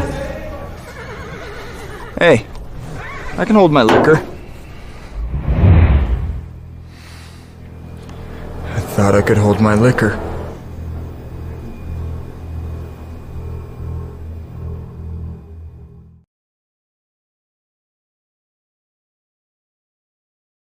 Jody Jones Dentistry can handle all your dental needs, from the basics to cosmetic procedures. All of this in the nicest dental facility I have ever seen. Jody has done it right. They're located conveniently at 55 Music Square East, and for an appointment, it's simple. Dial 615-259-5100 and tell them Plaz sent you.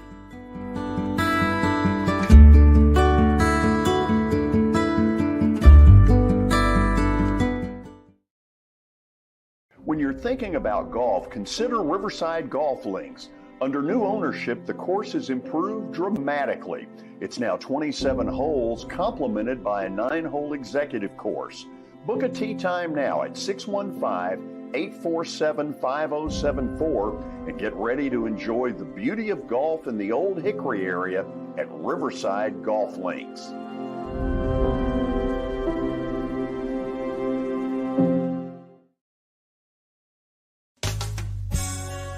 I'm Bart Durham. I was sworn in as a lawyer in 1963, and I've been working as a lawyer since then. We're a firm that does exclusively personal injury, a lot of tractor-trailer crashes. Insurance companies will open up their checkbooks when you force them to. We have systems that work. We get the most money for our clients in the shortest amount of time. I'm Blair Durham. My dad and I want to help. Give us a call at 615-242-9000.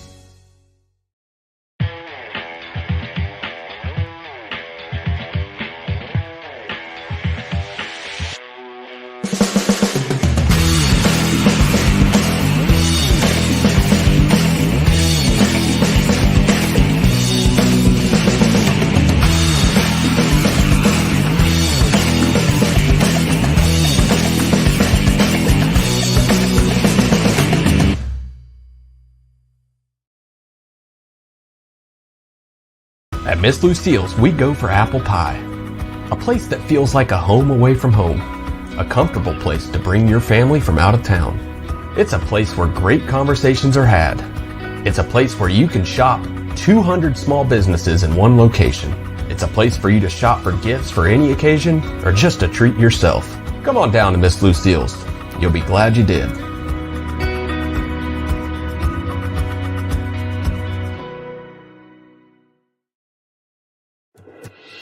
The West Group at Southwest Funding has a combined 29 plus years of experience in the local mortgage market. It's our top priority to make sure the client is well informed and has a transparent loan process. Our focus is to make your journey to home ownership as seamless as possible. Once you close with the West Group, you are family for life. To become part of the happy West Group family of clients, call 931-266-0013 or visit us at thewestgroupswf.com.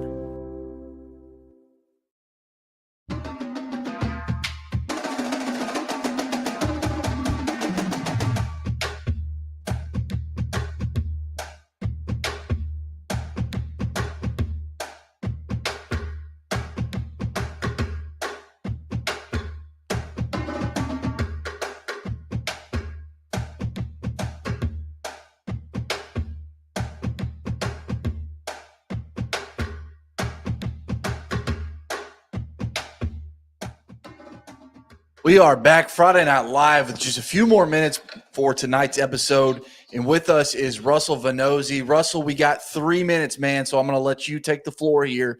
Explain what happened at the end of your football game. Boy, okay, I'm on a timer here. Great finish in Brentwood. Centennial had a really impressive drive, down 1 score, and they went about 80 some odd yards. Got down to about the 5-yard line, committed a false start. So they had a 4th and 10 or so, basically at the goal line, and Brendan Jones scrambled and looked for a receiver. He had a guy, threw a pass, but Will Adcock was there to break up the pass in the end zone, and Brent was able to run out the clock after that to get second place in Region 7 6A, and they've got a home playoff game instead of having to go all the way to Memphis. So just a huge defensive stand there, and that's really what Brentwood did all night. In the red zone, they were fantastic and only gave up 3 field goals all night. So a really impressive showing from the Bruins on defense. Absolutely, Russell. I hear that blinker on, man. So get off that phone, focus on the drive, man, and we appreciate you checking in with us. All right. Yeah, Bluetooth is a beautiful thing, but thanks, guys. Take care. Take care. Russell. Thanks, Russell.